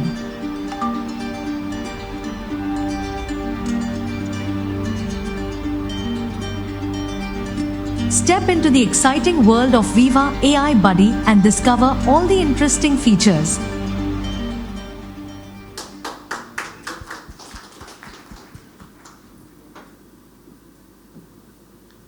Thank you so much for your patience. Now we are going straight into the Q&A session. Our team members are ready with the microphones. So whoever raises his or her hand, our team members will come straight to that particular table. Please someone come at this table with the microphone. Oh, you have so? Yeah, ma'am. Please mention your name and your school's name and you can ask the question. Good afternoon, everyone. I'm Tanya Sen, the principal of Techno India Group Public School, Godia. And sir, it has been a splendid session today. And as you said, I can pose an absurd question. We are a part of the pilot project for National Credit Framework. And I've posed this question earlier also to another expert. The thing is that when you talk about vocational education for classes 6, 7, and 8, where we are talking about 150 notional hours, and we have skill modules for classes 6, 7, 8, which are usually of 12 hours. Now, how do we translate that to 150 hours? Because in a given session, hardly a child can take at the most, say, 2 to 3 such, skill modules. Skill modules, sir. The skill modules given at the 6 to 8 level are usually of 12 hours each. Have you seen the latest book of the class 6 vocational education? Yes, sir. Have you gone through that? Yes. Okay, fine. What you were saying that how to give this 12 modules. Yeah. How many modules are there? So actually the thing was the notional hours are 150. And modules are quite a few over there. So now for each child, because keeping in mind the vacations and everything, normally for each child to have that 12 hours, like, how many we can give at the maximum? 3 to 4 modules at the most in a given session. That's what a challenge I am facing in my school. So that's why I pose these questions. Now, first of all, either you are relating this notional hours with the notional periods or how you are calculating that. Because if you look into that book that has come out, they say that you need to give 150 hours actually, 150 hours for the entire academic session. And they have also said that you need to actually give the time in the timetable 5 times 5 periods per week. 5 periods per week means 5 into 40 minutes. But I'm assuming this fact that notional learning hours is equal to the periods that we are allotted. Yes, sir. We are not translating the notional learning hours into number of periods. But that will create a confusion further. That will create a confusion. Yes. I have not seen that how many modules you have been given. That I have not gone through. I have seen that books actually. And the 2 areas where I am also a little bit confused. First is that, can you give, that's 5 periods per week for vocational education? It's seemingly becoming impossible for us actually. Sir. Because 5 periods for vocational education, 5 periods for physical education, they have also mentioned, because I have seen the 3, and the 5 periods for physical and well-being. This means that 15 periods now you have to allot for these 3 activities. And then we have the core subjects also, which is number of core subjects 7. Okay. Now either you have to first of all decide how many periods you will be allotting, say in grade 6, grade 7, grade 8 per week. Are you having 40 periods, 45 periods or 48 periods? If I run the 8 periods per week, per day you need to give. How many periods you are giving? 40 periods. 40 periods per week. 5 into 8. And we have the Saturdays, alternate Saturdays working also. Alternate Saturdays. Yes, so we have given a few of these classes on Saturdays. This means that per month you are having 160 and plus you are having 170. 170 periods. Yes. Okay. So that calculation was something we were thinking. And another thing is that we already have a portal also for the skill modules. What? For the skill modules, there's a portal where we have to enter, and at the end of the session, there's an assessment on the basis of which they get their credit points. So this actually, we've started it from last session itself. Last session? Yes. We had the skill modules for classes 6 to 8 in last session also. And you were implementing this credit system last session? Not the credit system, sir. Okay. I'm talking about the modules, skill modules. Okay. Now, first of all, I must tell you that I'm still at a loss that even if you have a 9 period, those who are having a 5 days of schooling, 9 period, then you can give 45 periods per week actually. And if you have to give 15 periods because it has been mentioned in the book itself for these 3 actually activities, art education, vocational and the physical. This means that 45 minus 15. Now 30 periods you need to give to the other 7 subjects. 30 periods need to give other 7 subjects. This means that now you cannot give more than 5 periods for these 7 subjects. In 2 subjects you can give the 5 periods per week, and other 5 subjects you can give the 4 periods. I believe that number of hours or number of periods for vocational education, art education and the physical education, but it's not prescribed because I need to talk with them. Not more than with the existing, not more than, not more than 3 periods. Accordingly, if we give the 3 periods, then accordingly you have to fit in with the learning modules that you have that I have not seen, the learning modules by the CBSE. I have gone through the books actually, and I need to speak with them while formulating these books, why they have not taken into consideration either with the national credit framework, because the right hand must know where the left hand is going. Here we are doing these things, but there is no right hand and left hand coordination. There is a gap actually. There is a huge gap actually. I need to speak with the Mahesh Pant also, because I have not spoken with them. I talked with a certain people actually, because I am at a great loss about I could not even, but I will believe that at least if we can give, but it should not be prescriptive, because they may say, why, I am not giving any direction. But I do believe that if you still honestly give that 3 periods per week, sincerely, for this vocational education, then you can, how many modules you have? 12 modules. How many modules? 12 modules. So you may not be in a position to complete the 12 modules by giving just 3 periods per week. Okay, there is a choice, basket of choice. The student, each child have to take 3 vocations. So no sir, it only tells that a child has to complete first the module of 12 hours and then the child can proceed for the next module.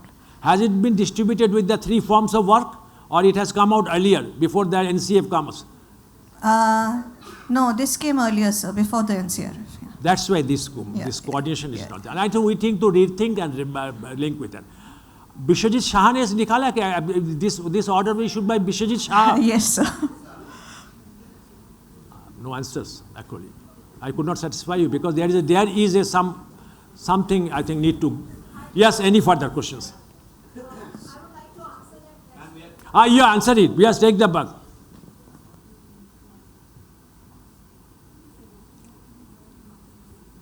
So basically it's a very interesting question which she has asked, because even we were working at it. These skill modules were taken out last year, so our children, they did it.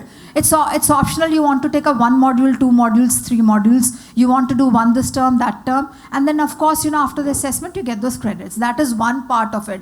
But how to build up 150? You can always take up one more subject, which is vocational in subject, in nature, which you can put it in your timetable. You make a combination of both. Ask them to do one more module here, maybe one module during your summer vacation, one during your puja vacation, one after your examination, and you'll be able to complete the entire gambit. It is possible. It can be done. It's doable. It's doable. And of course, what is very interesting is that not everything is being taught by the school. These modules are there. Apart from one subject which you can take up, like you can introduce AI as a regular subject in your school as vocational. So you're getting points over there, credit points over there, making those hours. And plus also skill modules you are doing. You combine both. And now, I'm asking you questions. Yes, sir. Are you treating these skill modules and vocational education separately, or you have integrated into it? It is you cannot vocational. You cannot think of two things differently, actually. They are being called, these same subjects are there for vocational. Those skill modules are vocational subjects which are there. And they're giving credits for that. No, credits is a different, credits is a different thing. Because we are talking about how to get those credits. So if you are going to get those credits, we can take out credits from there and credits while children are studying in class. Because to get 150 credit points, 104, right? So those we have to get. Now for a vocational subject, you cannot have 5 periods per week. Because imagine if you're going to cut down for PE and everything, it's too much. So at the most, you're giving 2 or 3 periods per week. Then you count the number of hours. Then you convert it into it. How many credits you are allotting for that? Sir, as of now, since the board did not roll it out, we did not start giving credit. We have not started. We need to study. But definitely for skill modules, first time when we generated the certificates, no credits were there. It has come. You cannot give credits beyond 5 in the vocational subject in class 6, I'm telling you. You cannot give beyond 5. Then it will create a confusion, actually. They are only giving credits to us. When we are generating the certificate, the credit points came this year. Okay, I think we need to look into it afresh, actually, after this credit framework came into being. It has been looked into that level, actually. When you look at it, revisit it, then things will be becoming much more clear. Yes, any other things? Yes, sir. I just would like to ask you one thing, sir. The 1200 hours that for a particular class that we have decided, that CBSE has decided. Suppose a child who comes to school irregularly and he does not have attendance, or he has not attended 1200 hours, but he clears his assessment. Would he be eligible for those 40 credits or not? But he has cleared the subject. He has cleared the subject, but he has not attended required number of hours. The classroom tutorials he has not done, actually. He has not done the classroom tutorials, classroom lectures, may not have done the lab work, may not have done the field work, but he has passed that examination.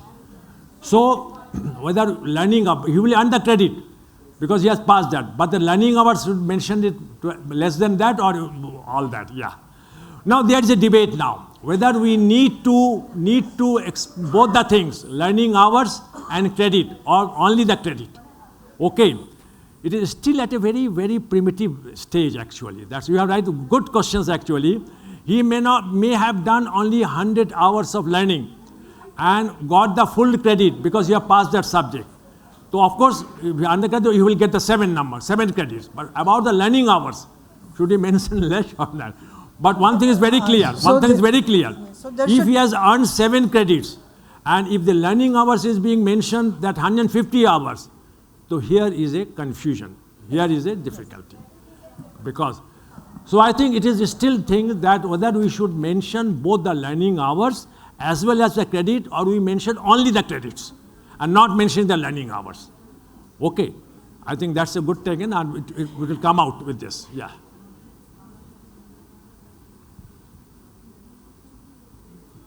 Next. Yes, Lipika. You give them the mark.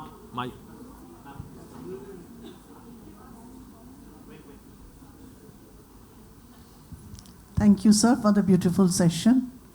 My question is not related to the credit framework directly, but I need some clarity on the SAFL exam. My school was, we had conducted that exam in that pilot project, but there were discrepancies in that. So was it the exam that, the assessment that you were talking about to be conducted by agencies in class, I mean after class 8, and we had it after 3, 5 and 8. So Okay. I need some clarity on that. I'm not clear. Okay. Thank you, sir. Now, there are two things actually. In fact, three things. One is about the school-based assessment, every class. Okay, grade 1, grade 2, grade 3, grade 4, that is number one. Number two, then the census examination. We call it census examination. In grade 3, grade 5 and grade 8, where the students will not be assessed, where students will not be given any pass-fail criteria, but on the basis of students' performance, school will be graded, whether the learning is going on correctly or not, whether there is any discrepancy in the learning at any subject, any areas, that and the school may also be upgraded also, maybe say that your level is not up to that level, you need to improve on that subject, that subject. That is for the census examination in grade 3, grade 5 and grade 8. And this examination, I think, may not be, because will be conducted by other agencies, maybe by the SCRT, maybe by the NCRT, other organizations, not by the board, by the body which are affiliating the institutions. So it may not be based, that exam, it should be competency based, may not be based on SAFL. SAFL actually came into being when the NCF-SE has not come out. Okay. So I have asked this question to them also, whether SAFL has been further tuned with what NCF-SE has now said about our assessment strategy. I didn't get a correct answer. Because SAFL, while preparing this SAFL, NCF-SE was on a more developing their strategy. Now NCF-SE has come out very clearly about the things, how we will be taking up the assessment at different classes. I believe that as SAFL came out earlier, the SAFL has to be further redesigned, tuned with what the NCF-SE has actually prescribed at different level. Unless and until it is done, I think there will be some discrepancy, there will be some dichotomy in the system itself. By SAFL, by the board. And this grade 3, grade 5, grade 8 examinations will be conducted by other bodies, not by the board, by the SCRT, even by the NCRT or any other agency as Parak. Parak came into say that they will advise that these exams will be conducted. So I think the SAFL examination SAFL has conducted at grade 3. Okay, SAFL has conducted and they say, and they will declare it pass and fail also. Or they may say that unsuccessful or successful, no one will be detained. That's but the census examination in grade 3, grade 5, grade, they will not give any assessment, any performance result to the students. They will not give. They may not be declared it. But they will be analyzing the performance of the students and then accordingly they will upgrade the institutions. So it's something different. Of course, the competency level that SAFL has declared, different level, or the NCF-SE, that will be taken into account. But I will play that SAFL is for every stages of study at every grade, and it will be a school-based assessment based on SAFL, and it will declare successful, unsuccessful, or pass and fail. But the census examination will not be counted as for pass and fail or for every student.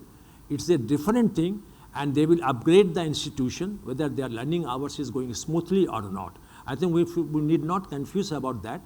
But then I definitely say that SAFL has to be further tuned with what NCF-SE has actually come out. They are actually did have come out much more detail, how the things will be carried out. If you read the assessment part actually NCF-SE, they have come out much more detailed than the SAFL. SAFL I have also gone through, and in fact I must study. When I read the first time the SAFL, I could not understand anything. Okay, I could not understand how this can be done actually. If I have difficulty in learning that, then the school must be having much greater difficulty. Okay, suffer actually. I know the people who have prepared it actually. I do not given them anything, but I think SAFL has to be now teamed with the recommendation done by the NCFSE has greater clarity, and they have come out with detail how the level-wise, foundational stage, prep stage, the middle stage, the assessment has to be carried out. But CBSE has not given me any clear, but I think they still do not know. The controller of examination says that I'm busy with the class 9, 10, 11, 12. I need to know only about that. Who will take into this class 3 to class 8? I talked with the Barak people also in Rani Bhaduri, is the CEU now. They have also a clear answer. Okay, and it happens. It is a transition phase now. It is a transition phase. Many things will come out. I think we need to wait for another year or so, have the greater clarity. Yes.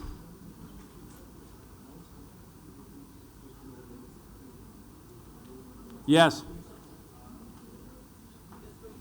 नहीं, आप पीछे हैं, yeah. Good afternoon, sir.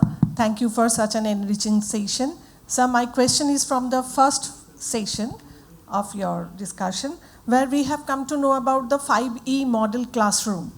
And you have very beautifully explained about the way that an ideal classroom situation should be, where the teacher is going to give the children an option first for exploration, and then the teacher will engage the student, and then the teacher will explain, and equally it will come in the extension of the subject or the teaching part. Equally the children will come or the student will come for the self-evaluation. But sir, my question is it really going to happen in a regular or in a daily classroom situation? Okay. But when the load of the curriculum is higher and you have to cover the entire courses, okay, that's a beautiful thing actually happen. Can it happen at the grassroots level? Sir, yes, I do agree that it may not happen every day. It may not be possible after every completion of every lesson plan. But what I am saying that we need to have a good curriculum planning, which we are not doing. And the curriculum planning, first of all, I am talking about the curriculum planning. The curriculum planning is both art and science. Okay. The curriculum planning has to be done keeping in mind that we can have a 32 weeks of school timing, 160 days. And all the courses, all the lesson plan may not be completed in the face-to-face classroom transaction. So while doing the curriculum planning, can we have different model actually? Let us identify first the portion of the curriculum which can only be completed through classroom transaction. We have to identify those portion of the curriculum which can be completed only through classroom transaction, only through face-to-face interaction. Say there are 14 chapters in a particular subject. We say that these 8 chapters can only be completed, can only be understood when we have a face-to-face interaction. There are 6 chapters are left. The second, the portion of the curriculum which can be completed through digital, through online learning. So I think the hybrid model of learning must be continued, must not be stopped, which was there during the COVID period. Then we say that these 3 chapters can be done if we go for an online or digital mode of learning during the vacation period, during even on the Sundays also. The teacher need to prepare the module, put up into their website, and the children will go through this digital and can complete that chapter. That is one second portion of curriculum planning. We need not complete all the 14 chapters. 8 is for face-to-face interaction, and then 3 for digital. And the third, the portion of the curriculum which can be completed through project mode. For 3 chapters, where the children can learn it themselves, okay, do the project, learn it during the summer vacation, come out with the project and then produce that this is the project and we have learned these 3 chapters. Of course, those 3 chapters may have certain hard spots. It is very, very essential that we need to identify the hard spots in every chapter. Hard spots mean difficult to understand. Okay. So we can take up those 3 chapters which they have completed through project mode in a 1 classroom session, explains those hard spots. So in this way, we can complete the 14 chapters. That is one mode. But then while doing the 8 chapters through face-to-face or classroom interaction, we may not be in a position to go for this discovery-based learning, may not be in a position to go for this experiential mode of learning. It takes its own time because we have to engage, we may go for the flipped classroom situation also. So I will say that while planning these 8 or 9 which we need to complete for face-to-face interaction, can we take up 1 chapter in 1 quarter while we will be having this discovery mode? Let us take a small step. I am not saying that in a 1 quarter out of these 8 chapters, you will be completing say 3 lesson plan. Don't go all the 3 lesson plan on a discovery mode because you may not be in a position to complete the things. But what I am saying that 1 chapter out of that 3 in a particular quarter, we must go for a experience, we must go for a discovery mode. That way I think we can implement this innovative pedagogies or experiential mode of learning, hands-on or inductive base of learning. Okay. So it may not be possible to take up all the chapters. This is the way that I have already said. But in 1 quarter, in 1 chapter, in a particular subject, I will prefer that at least once in a fortnight or once in a month, if you can take up that discovery mode, I will be very delighted. But if you are finding it difficult in your close academic meetings actually, at least in 1 quarter, in every subject, can we take up 1 chapter to go for the discovery mode? Let us start small. We can do that. It is possible. But don't say that we have so much uploaded, we cannot take up any chapter, any lesson plan on a discovery mode. Don't say these things. There should not be any particular word impossibility in your dictionary. I have said one word, anger, should not be in your dictionary. Similarly, impossibility. But we can do it in a small manner, may not take up every chapter on a discovery mode, but out of this 8 or 9 chapters, or 1 chapter in a 1 quarter, or even in 1 period or 2 periods in a particular month, teachers can take up that in a discovery mode. In a flipped classroom situation, where the children will involve themselves, engage themselves, read that chapter, come out in the classroom, then we will tell them what was the difficulty. After exploring, then we will explain them. Then accordingly, we will tell them its transfer implication that you can do. So I think if we do the curriculum planning in a proper manner, taking a small step, some of the chapters can be definitely taken up on a discovery mode. Sir, now my question is that if we are allowing our children to take up these lessons or these classes on a digital mode or an online mode, so will it be considered under the credit point? Yes, all type of digital learning will be taken up. Of course, after assessment, you need to evaluate. That's why I'm saying the evaluation is also 5th one. We need to evaluate whether children have understood that chapter through digital mode or not. If they pass out, they will be definitely in a position to earn the credit points. Okay. Definitely. Okay. Yes. Thank you, sir. Thank you.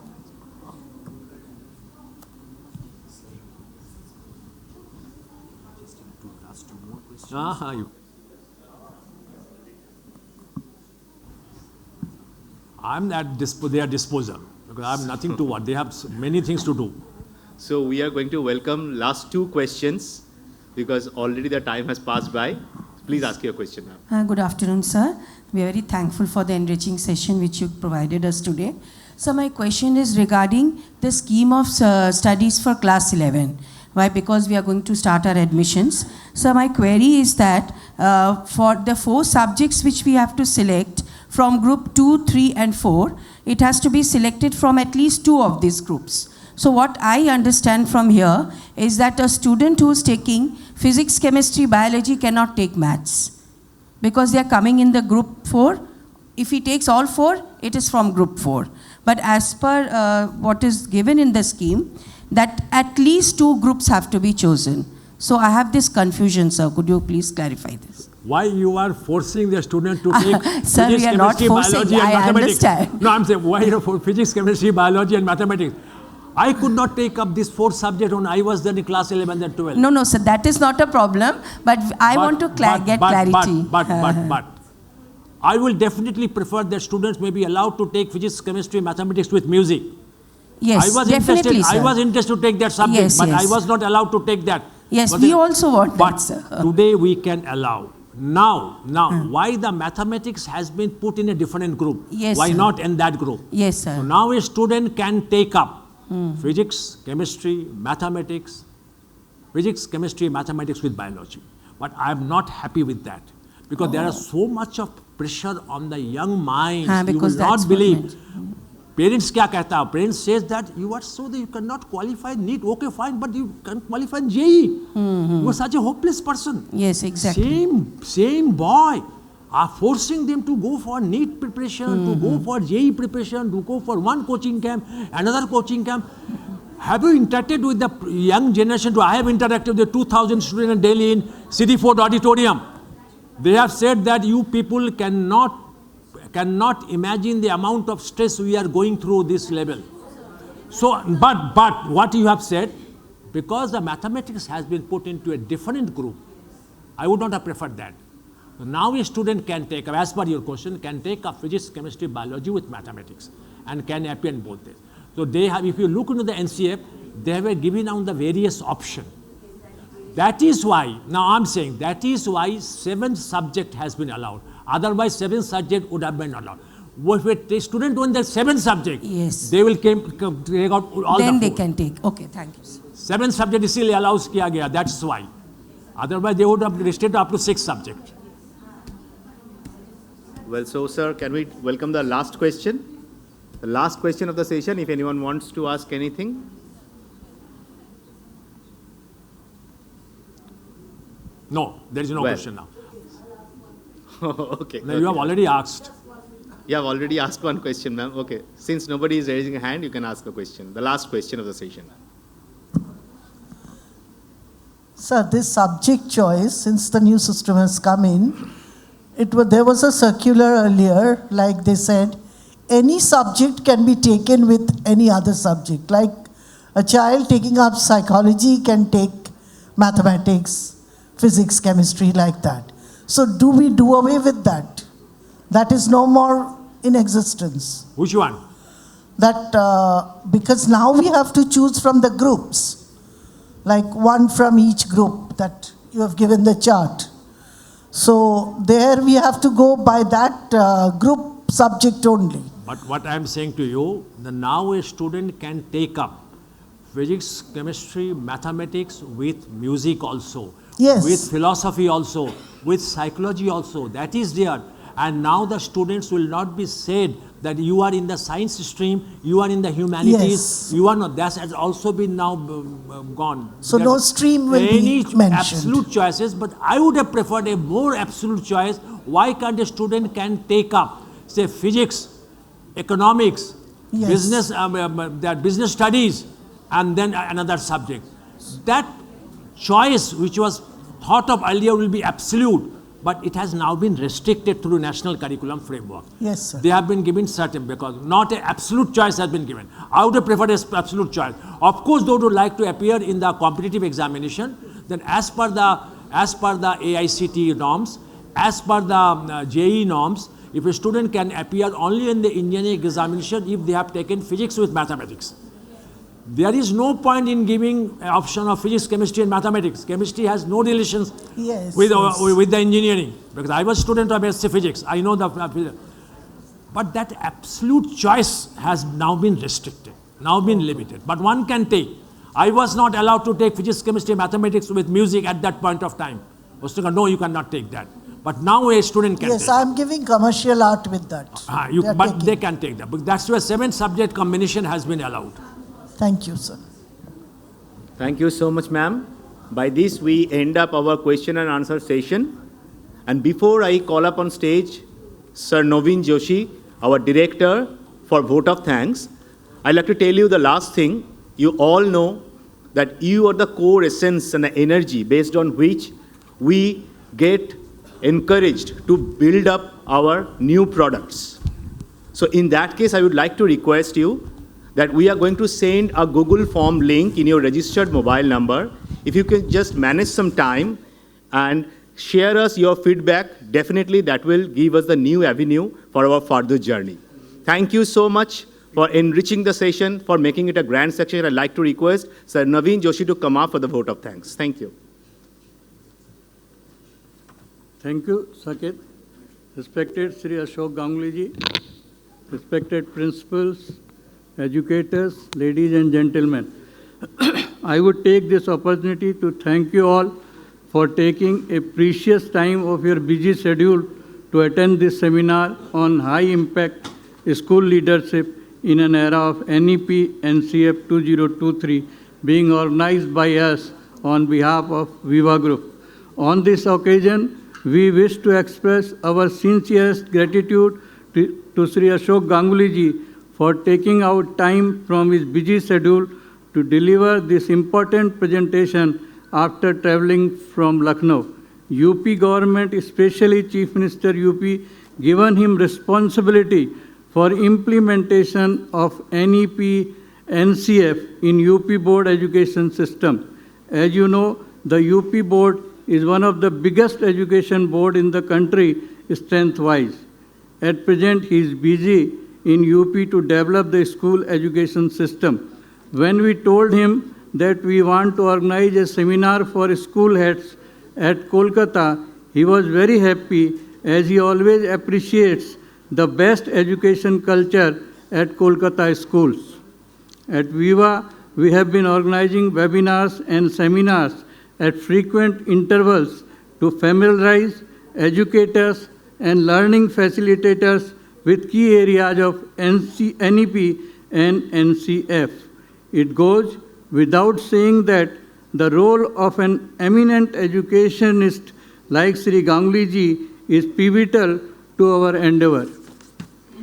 We hope the first section and second section will also useful and informative for school heads. Let us offer huge thanks to Sri Ashok Ganguly ji. We also wish to bring this to your attention that we have followed this up by developing and revising our school books, CBSE and CISE, in keeping with the recommendations of the NEP and NCFs. Nowadays, the digital screens have started replacing the blackboard and the notebooks are getting replaced by laptops, but the importance of books can never be ignored. A good knowledge is firstly published in the form of books and then upgraded to technological approach as we are doing in VOLT. Let us humbly request all the principals to kindly take a look at our books whenever our sales executive visit your school and deliver the sample copies in your future. We have always valued your responses and suggestions, believing that you alone are the best judge to assess the quality of content we offer through our books. Our special thanks to Sri Vinod Vasist ji, our Managing Director, for his wholehearted support for organizing this seminar.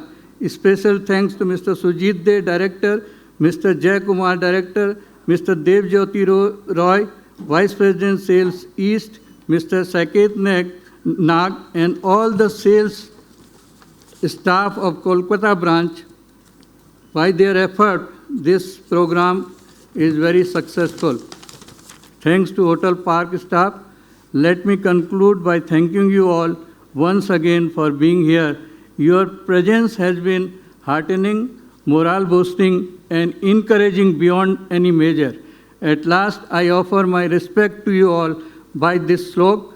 Guru Brahma, Guru Vishnu, Guru Devo Maheshwara, Guru Sakshat Param Brahma, Tasmai Sri Guruve Namah. Thanks.